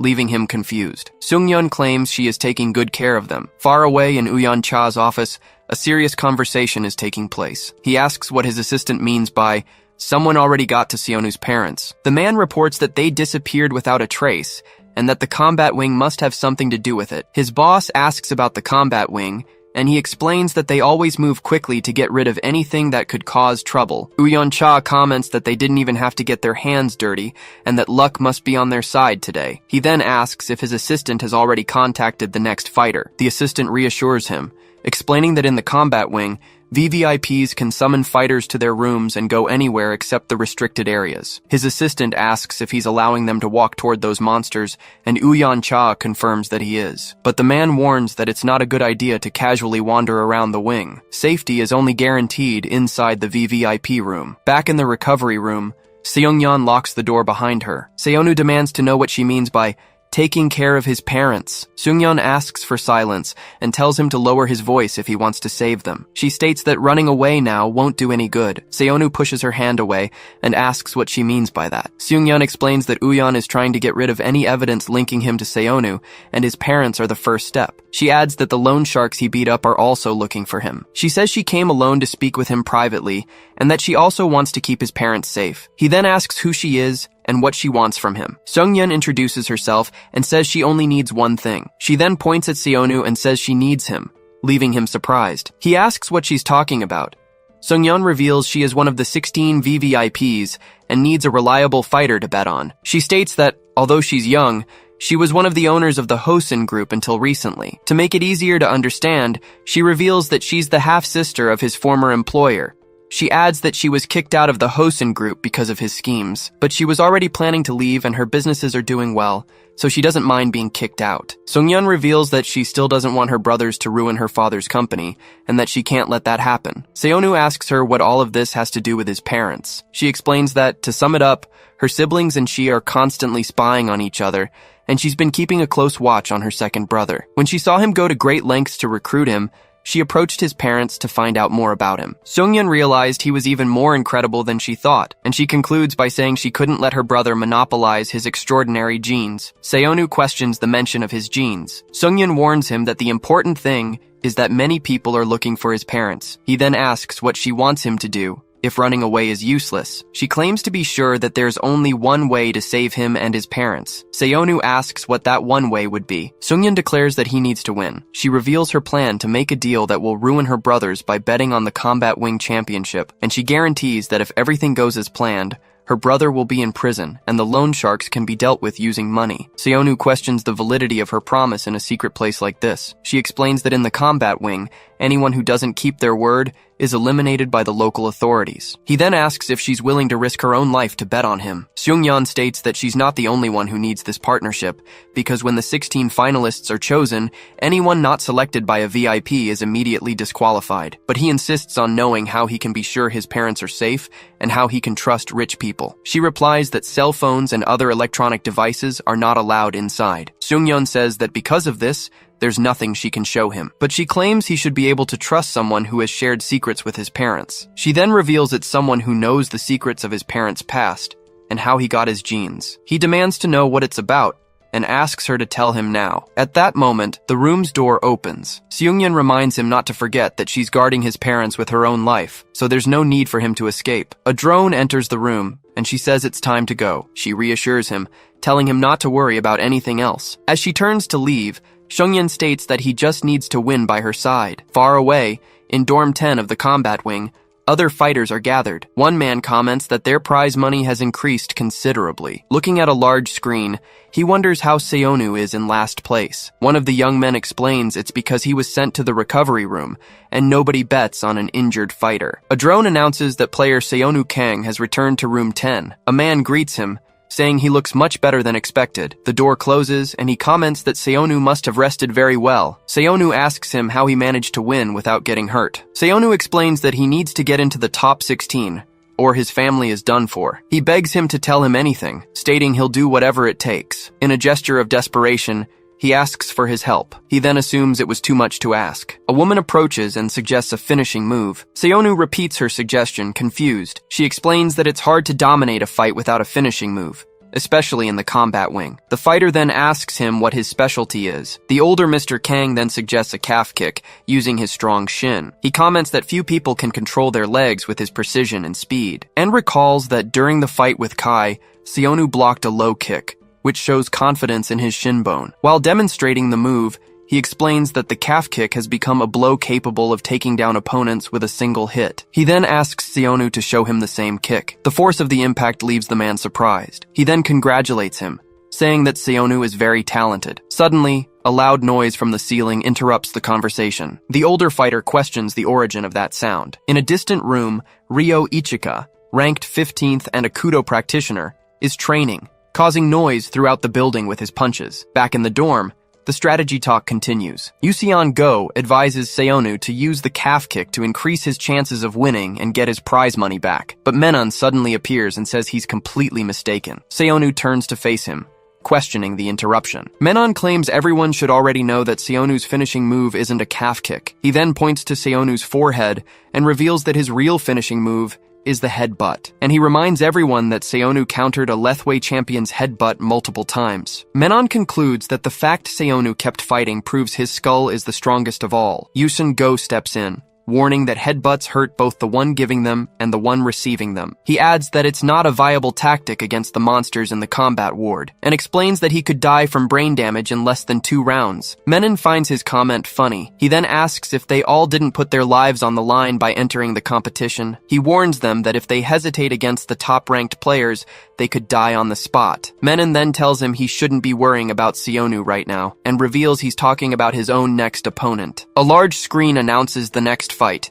Min Soo Han, versus Usik Park. Far away, someone walks through a restricted area of the combat ward. The director reviews a fighter's data on his tablet. He comments that Min-Soo Han's response to the drug is terrifying. Standing before several containment tanks, the director states it was a great idea to bring him there. A doctor approaches, and his superior says he must be proud of his son. He then bows, saying it was all possible thanks to the director. The doctor convinces himself he made the right decision, as he had no other choice. The doctor recalls a time before he knew about the combat ward, when he used to come home late. Back then, his son suffered from a rare disease that consumed his muscles and would ask for help just to stand up. He felt helpless, as he was just a salaried doctor with nothing he could do. Just when he thought all was lost, he received a message from the hospital director, whom he had never met. The doctor could never have imagined why he was summoned to the hospital's crematorium. He was led down a staircase into an unknown world. The hallway revealed countless people suspended inside containment tanks. Upon entering the building he was summoned to, he faced a new reality. There was a list of famous people and renowned scientists, but he wasn't interested in why they were there. Then he saw the results of the drug tests being conducted. Seeing those results, he couldn't hold back his tears. The director surprised him from behind and asked what he thought, as the doctor thought of his son. Then, the man offered him the chance to have his son participate in that experiment. In that moment, he almost accepted without thinking of the consequences. But he started to run away from there, back to his son. He recalls his son, who had gone to school saying he felt fine that day, trying to take his own life. The doctor saves him and realizes he had forgotten how they were truly living. In his arms, the young man begs his father. He asks his father to just kill him. The doctor despairs as there was nothing more he could do. He then accepts the director's offer and joins the combat ward, wondering if there was any other path for them. And he wonders if that decision turned him into the monster he is now. Back in the present, a drone instructs Min-Soo Han to enter the arena. The young man prepares for the upcoming fight. The doors open, and he enters the arena, facing his opponent, Usik Park. Usik Park, a Krav Maga practitioner, readies himself for the start of the match. Min-Soo Han, a Kali Arnis practitioner, takes his fighting stance. A drone announces the start of the fight between the two competitors. The fight begins, and they both charge at each other. Min-Soo Han strikes his opponent's right arm. The spectators react with surprise to the unexpected blow. Minho Kim comments that not even Usik Park would expect knife fighting skills in an unarmed match. The muscles of Usik's arm contract around Min-Soo Han's fingers. Min-Soo realizes his fingers have been trapped by his opponent's muscles. Usik Park squeezes his fingers even tighter. He then asks the young man if he didn't get a little too close. With his other hand, he unleashes a powerful slap, nearly hitting Min-Soo. Min-Soo Han wonders what's up with that old man. Usik Park praises his opponent's skills and says he'll return the favor. Usik Park declares he will use his specialty, knife fighting skills. From a private box, Uyeon-cha wonders who Usik Park is and how he's facing Min-Soo, ranked 9th so easily. His assistant explains that he's a former bodyguard who primarily uses Krav Maga. Uyeon-cha asks what Krav Maga is. The man explains that the martial art was created by a Jewish soldier to protect civilians, and that it's a martial art focused on real-world combat, combining practical skills from various other fights. He also adds that it's known for being especially effective in close-quarters combat. Uyeon-cha deduces that if the art is designed for protection, its attacks must be weak, making the fighter an unsuitable candidate. But his assistant says he's not so sure about that. He then asks him about the possibility that the method of protection is eliminating the threat. Usik moves toward Min-Soo Han. Min-Soo watches the blow approach and considers it too slow. Usik Park's strike flies past his opponent's face. Min-Soo Han dodges the attack and states that his opponent is too slow. Usik Park tries to block his counterattack, but Min-Soo's fingers pierce his opponent's temple. Usik swings his arm to push him away, but Min-Soo backs off. He then charges forward, determined to catch him at any cost. Min-Soo taunts him, saying it'll be useless with that unbalanced body. Usik uses his arm to push off the ground, announcing his charge. He launches himself toward his opponent. The fighter hits him with a blow that slams him to the ground. Min-Soo Han takes the impact directly to his face. Usik presses him against the wall with several blows, but his adversary says it's useless. He then backs away after being hit. Min-Soo hits him in 2 vital spots on his chest. He comments that Usik managed to stop him and wonders how long that will last. Min-Soo then unleashes a series of rapid attacks against Usik Park's body. Usik Park admits he can't keep up with the speed of the attacks. Min-Soo Han then hits him with a final blow to the back. The scene leaves the other fighters completely stunned. Minho Kim wonders if that's the true strength of a 9th-ranked player, and if there's any way to beat him. Even covered in injuries, Usyk Park remains standing. Minsu taunts him, asking why he clenched his fists and if he's given up on his knife fighting skills. Usyk Park then stretches out his arms, opening his guard. His opponent questions the tactic, asking if he plans to grab him if he gets closer. Minsu advances, declaring that it won't work on him and that his opponent must die. He then strikes Usyk Park's back once more. He then throws a punch into his own stomach. Minho Kim watches the scene, surprised by the fighter's action, but Amanda explains that he wasn't just punching himself, but trying to grab something. She reveals he was trying to remove his opponent's fingers that were attacking him from the inside. Minsu calls him a crazy old man as he prepares to attack, but Mr. Kang lands a solid punch on him. The impact sends him flying through a window. Mr. Kang states that he hasn't defeated him yet and needs to land another hit. He realizes the muscles in his right arm have taken a lot of damage. Even so, he needs to attack him again somehow. Declaring it's his only chance, he charges forward. Then he yells that he just needs one more hit. Mr. Kang stumbles as he runs. From a distance, Seonu Kang shouts for his father to hang in there. Fallen, Cheol says he's lost too much blood and can't lift his arm. He apologizes to his son, but then questions what he's thinking. Cheol orders himself to pull it together and points forward. Cheol Han reveals that he's actually right-handed, and then he strikes Usyk Park in the head. Seeing this, Seonu Kang screams his father's name. Usyk manages to block the attack by piercing his own palm. Cheol Han congratulates him on the desperate attempt, but he states that his fingers are longer and pushes them through. Usyk Park spits up blood. He then collapses to the ground. Seonu calls out for Kang. Minsu shouts Seonu Kang's name. He tells the young man to take a good look, because that old man is going to die because of him. Minsu then delivers a final blow. In a memory, Usyk Park holds him and says he needs to rest, but the young man asks to go a little longer. Usyk Park says that if he had spent more time like this with his son, maybe things would have been different. Seonu Kang realizes that maybe this is what it would have been like if he were close to his father. The young man wonders if he'll get another chance, but Usyk reassures him, saying a father wouldn't leave a son like him behind. He then states that, likewise, he won't die and leave his own son. A drone announces that the match has ended with Minsu Han's victory. Cheol Han steps on Usyk Park's head. He laughs and exclaims how fun this place is. Seonu leaps towards Minsu. He gets up and faces Minsu as drones fly over the arena. Watching from afar, Minho Kim notices the guides aren't shooting at him. He then assumes the drones don't fire as long as there's no actual fight. The two opponents stare each other down from a distance. Seonu Kang yells at him to get his foot off. Minsu dares him to take it off himself. He charges forward, yelling once more for the punk to get his foot off. Minho Kim moves in, declaring he needs to stop them somehow. Then, Menon grabs Seonu Kang from behind. Seonu struggles and shouts for him to let go. Menon says he should at least live long enough to use the skill he taught him. He continues to struggle, demanding to be released.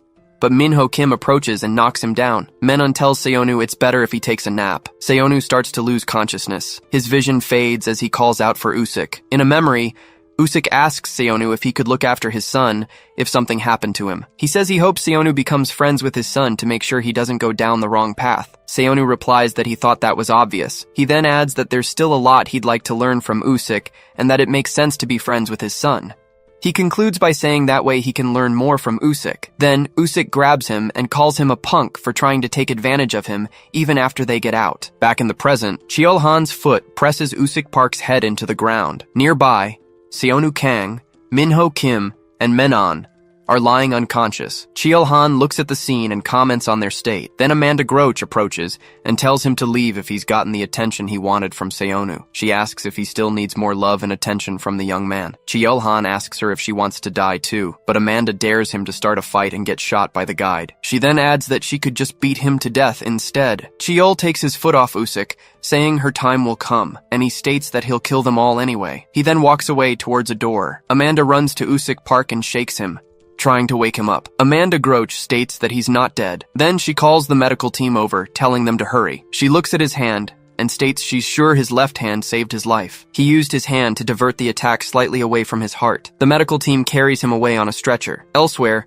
Uyan Cha's assistant exclaims that Minsu is a complete monster. Uyan Cha questions how he can use his fingers as a weapon. His assistant explains that it's because the effect of Minsu's doping is very special. Most muscle enhancement drugs just increase muscle size. But in Minsu's case, the tendons, ligaments, and other tissues around the bones have been drastically enhanced. He concludes that this could be much more useful in combat than Seonu's enhanced bones. Uyan Cha then asks if they shouldn't try to recruit him immediately. The assistant replies that Minsu is a fighter managed directly by the director, fighter, so it's not easy to contact him. He reassures him that there are still many other fighters to choose from, including those in the next match. Woo-yeon Cha asks if he's referring to that female capoeira specialist. The assistant confirms he was, but Woo-yeon Cha questions if capoeira isn't just a type of dance. His assistant explains that while it looks like a dance, it's not for entertainment, and its origins trace back to when African slaves were taken to Brazil. To escape oppression and harsh conditions, they developed this martial art. It was disguised as a dance to deceive the guards watching over them. He describes it as a martial art of sorrow and pain,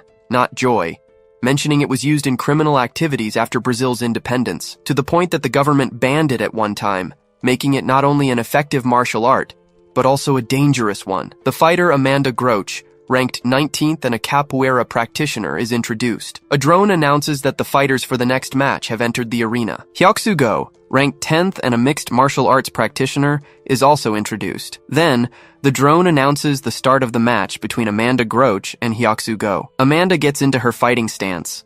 She wonders if he's underestimating her, as he doesn't seem to be preparing to fight. Deciding to strike first, she moves in with a kick. Woo-yeon Cha says that's enough talk about Amanda Groach and capoeira. He then asks about the other fighter, Hyoksu Go, stating that as the 10th ranked fighter, he must also be exceptional. His assistant explains that he used to compete in MMA without much success, but gained dynamic vision after using the drugs from this place. Now nicknamed K10 Seconds among the VIPs, the bets on him have been rising fast. Woo-yeon Cha questions the nickname. The assistant clarifies that he's won every fight by knockout in matches that never lasted more than 10 seconds. Impressed, Woo-yeon Cha exclaims, "That's incredible." The assistant adds that he's attracted many bettors by finishing all his previous fights without a scratch. With the fame of his 10-second streak, the hype around him has grown even more. If he can keep this title, he'll draw a huge amount of money and jump to at least 5th place immediately. In the arena, Hyoksu Go waits for the fight to begin. The drone announces the start of the match, and a timer shows 1 second. Hyoksu Go watches Amanda's attack, declaring he can see everything with his dynamic vision. He then blocks her strike, even though he wasn't prepared. But confused, he looks at the ground and wonders why the floor is there. On the ground, he realizes she defeated him in 10 seconds. The timer hits 10 seconds as Amanda stands over her defeated opponent. Then, the drone announces Amanda Groach's victory, and she states that some techniques are too fast for the senses to follow. Woo-yeon Cha stands up and asks what just happened. His assistant explains the problem was that Hyoksu thought he only needed to block one kick, and immediately went on the offensive. Woo-yeon Cha asks if that isn't how fights work.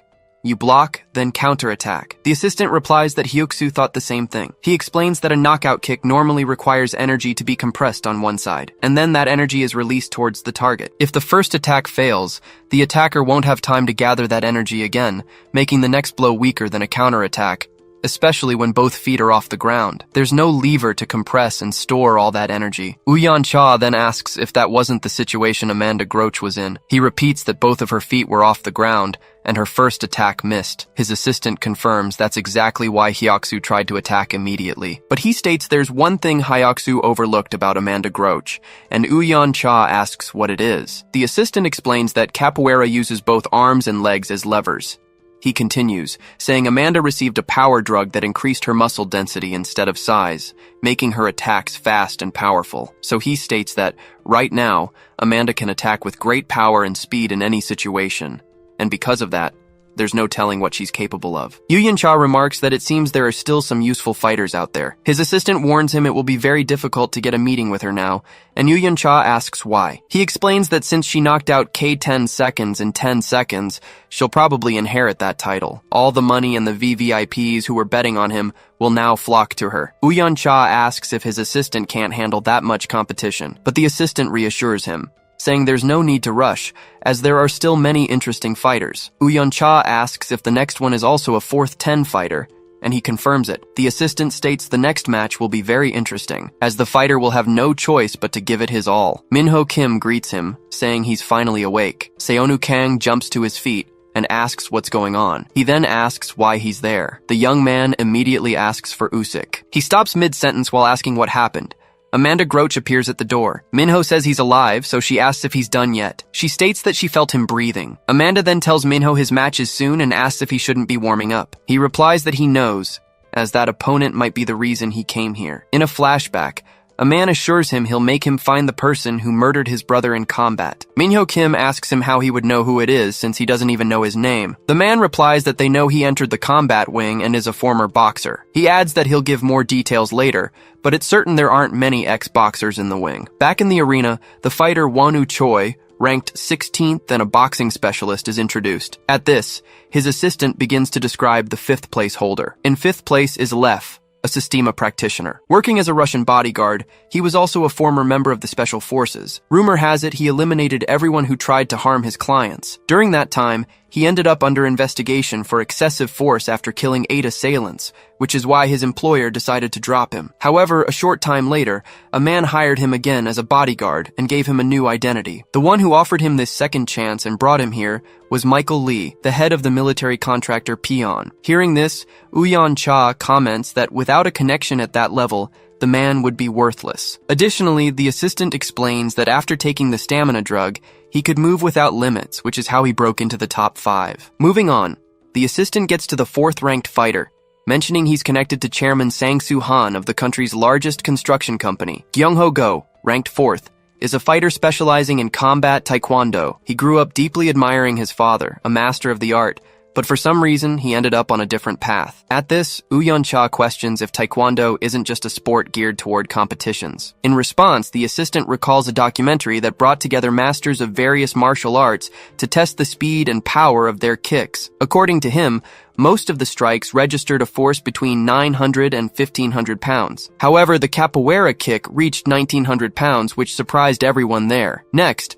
the final martial art evaluated in the test was taekwondo. At that moment, the registered impact reached an impressive 2,300 pounds, leaving Uyan Cha completely shocked. The assistant further adds that Gyung-ho is an expert in combat taekwondo, and that no one in this wing can match his power. Next, he introduces the 3rd-ranked fighter, Ryan, a doping addict brought in by the president of CT Bio. Obsessed with getting stronger, Ryan underwent all kinds of experiments, including having steel fused directly to his bones. With constant drug use affecting his mind, he ended up becoming a mentally unstable fighter. In 2nd place is Taerim Ma, a currently wanted criminal. Hired by Dong-Soo Park, he surprises Uyan Cha, who can't believe someone like that reached 2nd place. The assistant explains that little is known about this fighter, but there's one thing everyone knows. He's a psychopath who came here just to enjoy the thrill of killing without being caught by the police. His fighting style is so overwhelming that most of his opponents died without even realizing what was happening. Uyan Cha then exclaims that they are all absolute monsters. At this,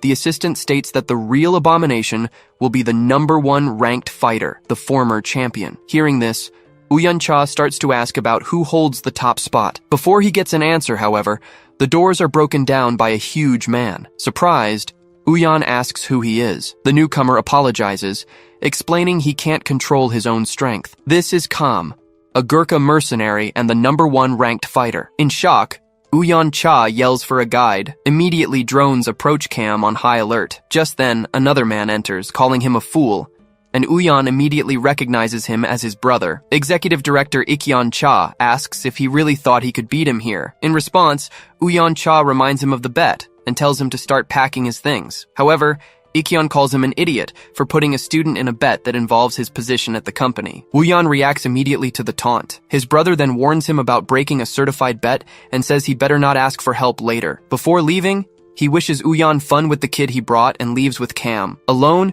Uyan Cha fumes with rage. He then yells at his assistant, asking what's being done and ordering him to find someone who can defeat Kam. He then starts to wonder if it's too late, and if the winner isn't supposed to come from the top 5. The assistant replies that the chances are indeed high, but points out that it's not an absolute rule. He explains that the effects of the drugs can be unpredictable, and because of that, some fighters emerge as potential winners from within the top 16. Although this process can take time, he states that's exactly the type of fighter they are looking for. At this, Uyan Cha asks if he has anyone specific in mind. The assistant reveals that, in fact, 5 names have already been considered. The first is Ryo Ichika, who will fight Seonu. Besides him, he also mentions Amanda Groach and the judo master Wu Gangju. Continuing, he explains that the other 2 candidates are the very ones who will face each other in the next round. They are the 2 boxing underdogs, Minho Kim and Wonu Choi. In the arena, Minho Kim faces Wonu Choi. Already in a fighting stance,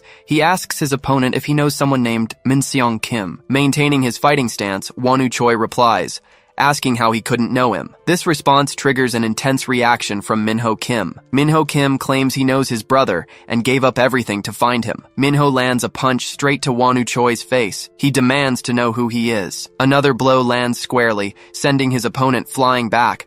Wonu Choi spits from the force of the impact. Minho grabs him and demands to know why he did it. Then he lands a kick to Wonu's face. The impact throws him violently against the wall. Minho Kim approaches and asks again why he did it, but Wonu, lying on the ground, says, "That's enough." Minho simply asks what he means. Wonu starts to get up from the floor. He explains that he needs to take a few hits for his drug to kick in. Wonu then says he was wondering if there are different levels for the speed drug. Minho misses a punch and is hit by a kick to the head. Then Wonu attacks again, but his opponent dodges. He charges forward, yelling for Minho to get back here. Minho realizes he can't find his weak spot, no matter how fast he moves. Wonu reappears in front of him and says it seems his theory is true, but Minho surprises him with a clean punch to the face. Wonu declares that was a punch at maximum speed. Then he grabs Minho's head, who cries out. Minho is thrown far away and rolls across the floor. Wonu states that there's a risk of getting beaten, but the effects of his drug are top-notch. He approaches and tells his opponent to stop moving so the ref can end the fight, and concludes that this leaves him no choice but to kill him. Minho remembers his brother saying that when you think it's over, take one last deep breath. His brother concluded that it would give him one last chance. Minho's heart begins to pound intensely. Wonu Choi leaps back to dodge the sudden attack. Minho lands with force, cracking the ground beneath his feet. Wonu wonders if he also gets stronger after taking damage. Then Minho rushes forward with a powerful punch. Wonu decides he needs to dodge at maximum speed. He throws himself to the side, trying to escape, but Minho intercepts him in midair with a punch. He realizes he can no longer dodge. Minho asks why he killed his brother. Then a violent punch hits him square on.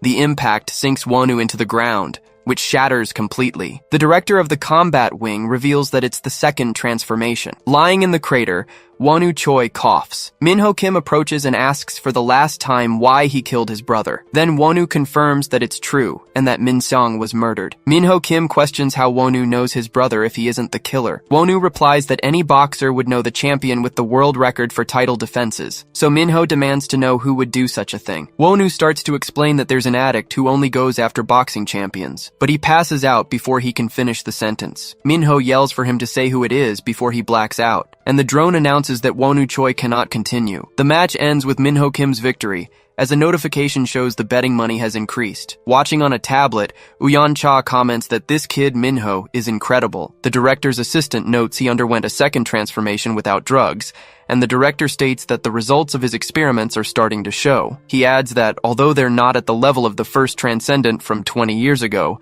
some are reaching 80% of the transformation. The director explains that they've been using the first transcendent's genes as a base since he disappeared. He then wonders where the transcendent went, lamenting his disappearance. Meanwhile, Seonu Kang kicks a door hard. Seonu Kang pushes himself during his training and says he needs to go a little further. Menon approaches and asks why he doesn't stop for a bit. Then, he questions if Seonu is trying to destroy the place. Menon warns him that if he keeps up this pace, he'll pass out before the match even starts. Seonu states that he needs to be as strong as the monsters in this place. He remembers Usyk Park explaining that muscles pushed to their limit recover stronger than before, and that the most important factor for muscle recovery is sleep. Usyk Park advised him to split his day, alternating between training at his limit and getting deep sleep twice.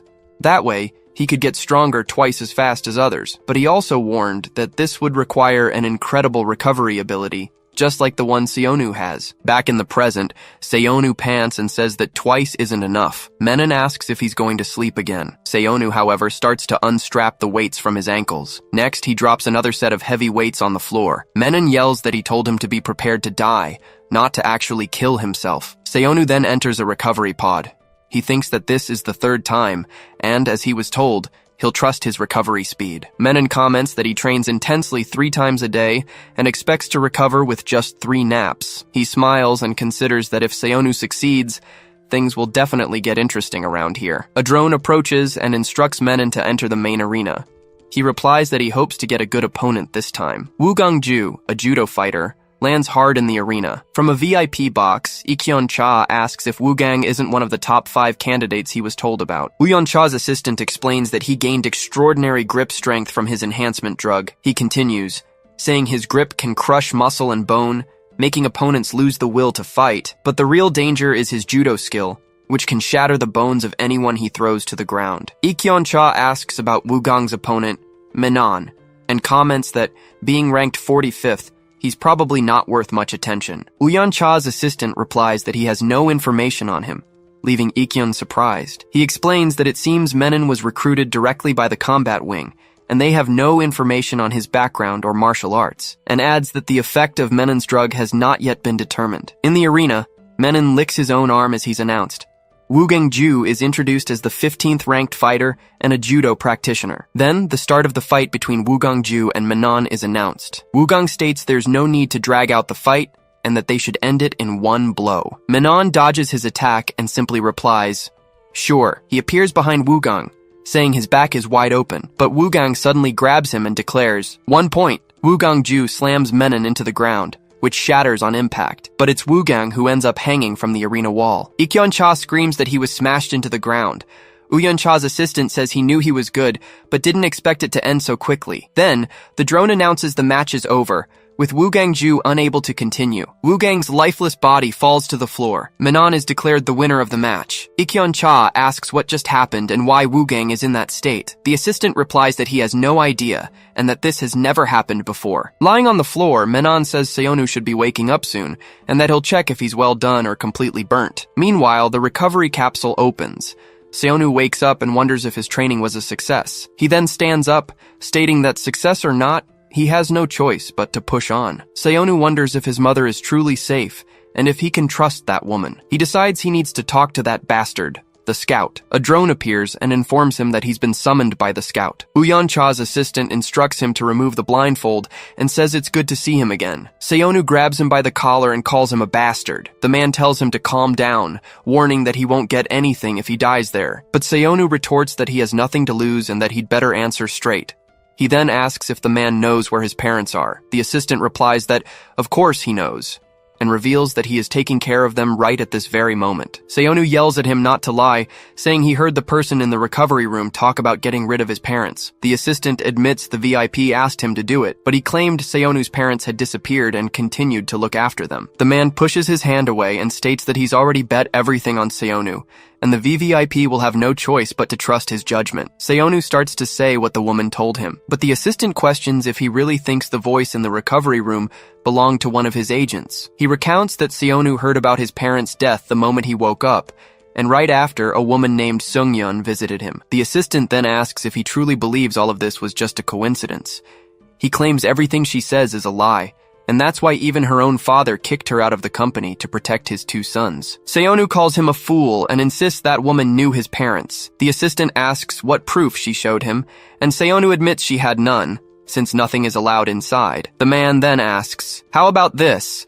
As he rolls up his sleeve. He reveals a message written on his arm that reads, "Son, I'm okay. Don't worry about me." Seonu immediately recognizes it as his mother's handwriting. The assistant adds that she even wrote the date, so he knows who she was with today. But Seonu argues that handwriting can be easily forged. The assistant says the decision to believe is his, but first he'll tell him what he's thinking. He explains that to get his boss interested in Seonu again, he exaggerated his opponent's skills to keep an eye on him. If Seonu beats that person, Director Cha will have no other choice, and all he needs to do is win with them for his problems to be solved. He quickly asks who the next opponent is. Then his opponent, named Ryo Ichika, enters the arena. Useon-go's assistant points out that Sung-yeon isn't interested in winning the championship, only in ruining her brother's plans. He continues, explaining that she has no reason to protect Seonu Kang's parents, and he warns him that if he doesn't choose to work with them, he won't be able to protect his parents anymore either. Seonu asks himself who he should trust, but he has no time to think about who's telling the truth right now, because it will all be for nothing if he doesn't defeat Ryo Ichika. From his box, Useon-go says that if Seonu is eliminated, Sung-yeon's expression will be memorable. Sung-yeon-cha simply replies that they'll see who's smiling at the end of the match. Ryo Ichika takes his fighting stance in the arena. From his stance, Seonu deduces that a calf kick could work against that type of striker. He then moves toward Ryo, but Ryo Ichika throws a kick first. Seonu moves to dodge and counter-attack. Ryo, however, grabs his leg. Ryo throws him to the ground and punches him. He then attacks again while Seonu is still down, but Seonu manages to roll away, escaping the blow. Useon-go is surprised by the ground techniques, as he believed he specialized in striking. His assistant explains that there are no limits to Ryo Ichika's attacks. He details that in Kudo, they also practice grappling techniques, like throws and joint locks. Furthermore, they practice headbutts and groin attacks, which Go considers unfair. The assistant concludes that facing Ryo in close combat is hell, as they use any attack that can be done with bare hands. Back in the arena, the two fighters face off. Ryo Ichika watches his opponent closely, and he notices that Seonu shows not the slightest bit of fear. Seonu then moves in with a punch. Ryo dodges Seonu's next punch, and he counters with a kick to Seonu's body. Seonu falls to the ground from the force of the impact. Satisfied, Go declares that the boy is finally done for. Ryo Ichika notices something and wonders why his opponent is smiling. Down on the ground, Seonu just smiles at him. Ryo then charges, yelling that he'll wipe that smile off his face. Seonu clings to his opponent, who asks if he really thinks that will work. Ryo warns him that he can use more than just striking techniques and grabs him, but Seonu bites his thigh. Ryo calls him a bastard, then he lands an elbow on Seonu's back. He questions if Seonu thinks he's some kind of animal. Seonu lifts his head and glares at him, then Ryo hits him with a kick to the face. Seonu is dragged across the floor by the impact of the blow. Ryo wonders if he allowed his opponent to get to him. He realizes his kick was weak because he couldn't get a good stance as he looks at the wound on his thigh. Ryo then questions if Seonu is, in fact, a beast. Go, shocked, wonders what the hell is going on. His assistant then comments that Seonu is the one who isn't restricted by any rules. Seonu moves toward Ryo again. Ryo asks if he thinks that's going to work a second time. He wonders if his opponent will bite his leg again. He then prepares to attack, stating he won't fall for that again. But Seonu hits him in the head with a kick. Go identifies the move as a capoeira technique. In a flashback, Seonu asks Amanda Groach to use some of capoeira's deadliest techniques on him. He then confirms the request, pointing to himself. Amanda questions him, asking if he's underestimating the power of capoeira. Then she moves toward him and hits him with a kick to the head. Seonu falls to the ground from the blow. Amanda then asks if he's realized he has a talent that allows him to copy any technique he's been personally hit with. Back in the present, Seonu's kick connects with Ryo's face. Propped on one hand, Seonu launches himself upward. Go exclaims that it was a groin kick straight to his face. Ryo grabs his opponent's leg, wondering how anyone can move like that, but Seonu hits him with another kick to the head. The blow sends Ryo flying through the air. He lands hard on the arena floor. Seonu advances on him again. Seonu thinks that his body is moving just as he wants and that one more calf kick should end the fight. Ryo gets up and takes his fighting stance. He admits he didn't foresee Seonu's wild and unpredictable moves, but now he'll treat him like a beast to be hunted. Then, Ryo charges toward him. Seonu is surprised by how much faster his opponent has suddenly become. He prepares to dodge the punch and counterattack, but Ryo hits him with a headbutt. Seonu stumbles back from the impact of the unexpected blow. Ryo then lands a powerful punch to his gut. Seonu feels the impact and tells himself to get it together. Ryo grabs him and warns him that he won't have any organs left after this. He then unleashes a series of punches to Seonu's body. Ryo prepares to finish the fight, and he lands a final kick to his opponent's body. Ryo concludes that he's unconscious and the fight is over.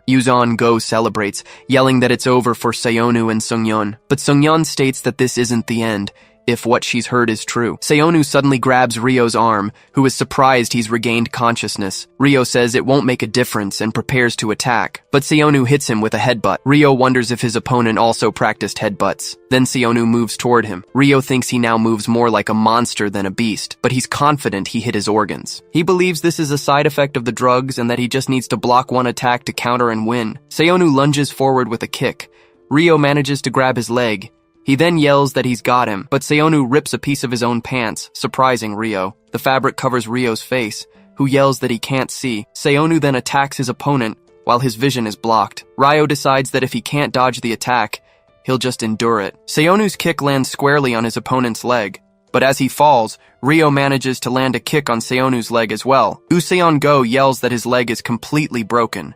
Seonu grabs him, and Ryo wonders how he can still move. Then Ryo says that unfortunately, this is going to finish him. Seonu then lands one more kick on Ryo's other leg as Ryo and Seonu fall to the arena floor. A voice announces that Ryo Ichika is unable to continue the battle. Then, the winner of the match is declared to be Seonu Kang.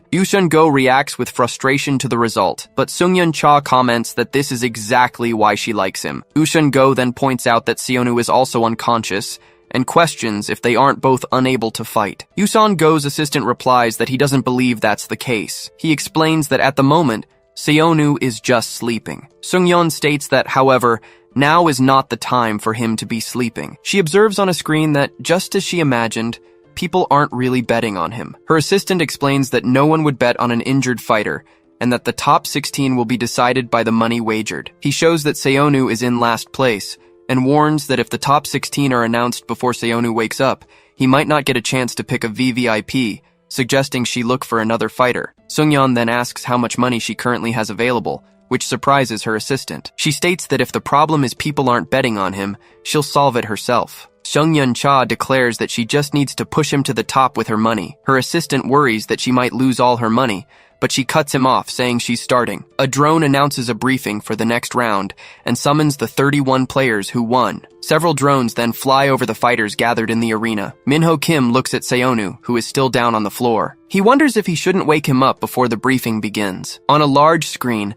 a figure welcomes the 31 winners of the previous round, and also the 16 VVIPs who will be joining them. Several VVIPs, including Sungyeon-cha, are then shown in their private boxes. The figure announces that the top 16 will be determined by the amount bet on each player. Then, a timer starts counting down, giving them 30 more seconds to place their final bets. Sungyeon asks what the difference is between the bets on Seonu and the 16th ranked player. Her assistant replies that the difference is 2 billion won and will likely increase in the final seconds. She then orders him to bet all the money she has on Seonu, right at that moment. He warns her that it's 4 billion won, and that it will all be wasted if Seonu doesn't make the top 16. The assistant insists that she needs to give up on Seonu and bet on another fighter right now, but Sungyeon-cha calmly tells him to bet it all. He then questions her about why she's doing all this. She turns and yells at him to place the bet now. The time for betting runs out. Back in the private box, the two await the results.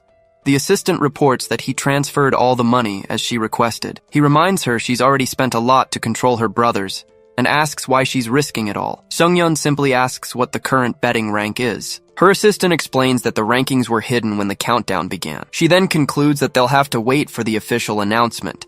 The figure on the screen announces that they will now reveal the new rankings, and informs them that they'll start by announcing the top 5. The screen reveals that Cam, Ryan, Kyungho Go, Lef, and Tarim Ma are the top 5. Minho Kim reacts with surprise at the ranking. Minho Kim observes that there are still some boxers left. The figure on the screen announces they will reveal the next 5 rankings. The screen shows that Woo Gong-ju, Amanda Groach, Yuseon Go, Kenda, and Menon are ranked from 6th to 10th. Seeing that Amanda is 7th, Minho wonders if he won't make the cut. The announcer then proceeds to the next 5 names. The screen reveals that Miguel, Bishop, Sungbom, Carl, and Ricardo are ranked from 11th to 15th. Sungyeon-cha's assistant points out nervously that there's only one spot left. The figure on the screen prepares to announce the 16th ranked player. He reveals the total bet was 4.6 billion won and describes him as the former street fighter. The screen then shows Bonchol-gu as the 16th ranked fighter. Sungyeon's assistant reacts with shock to the final result.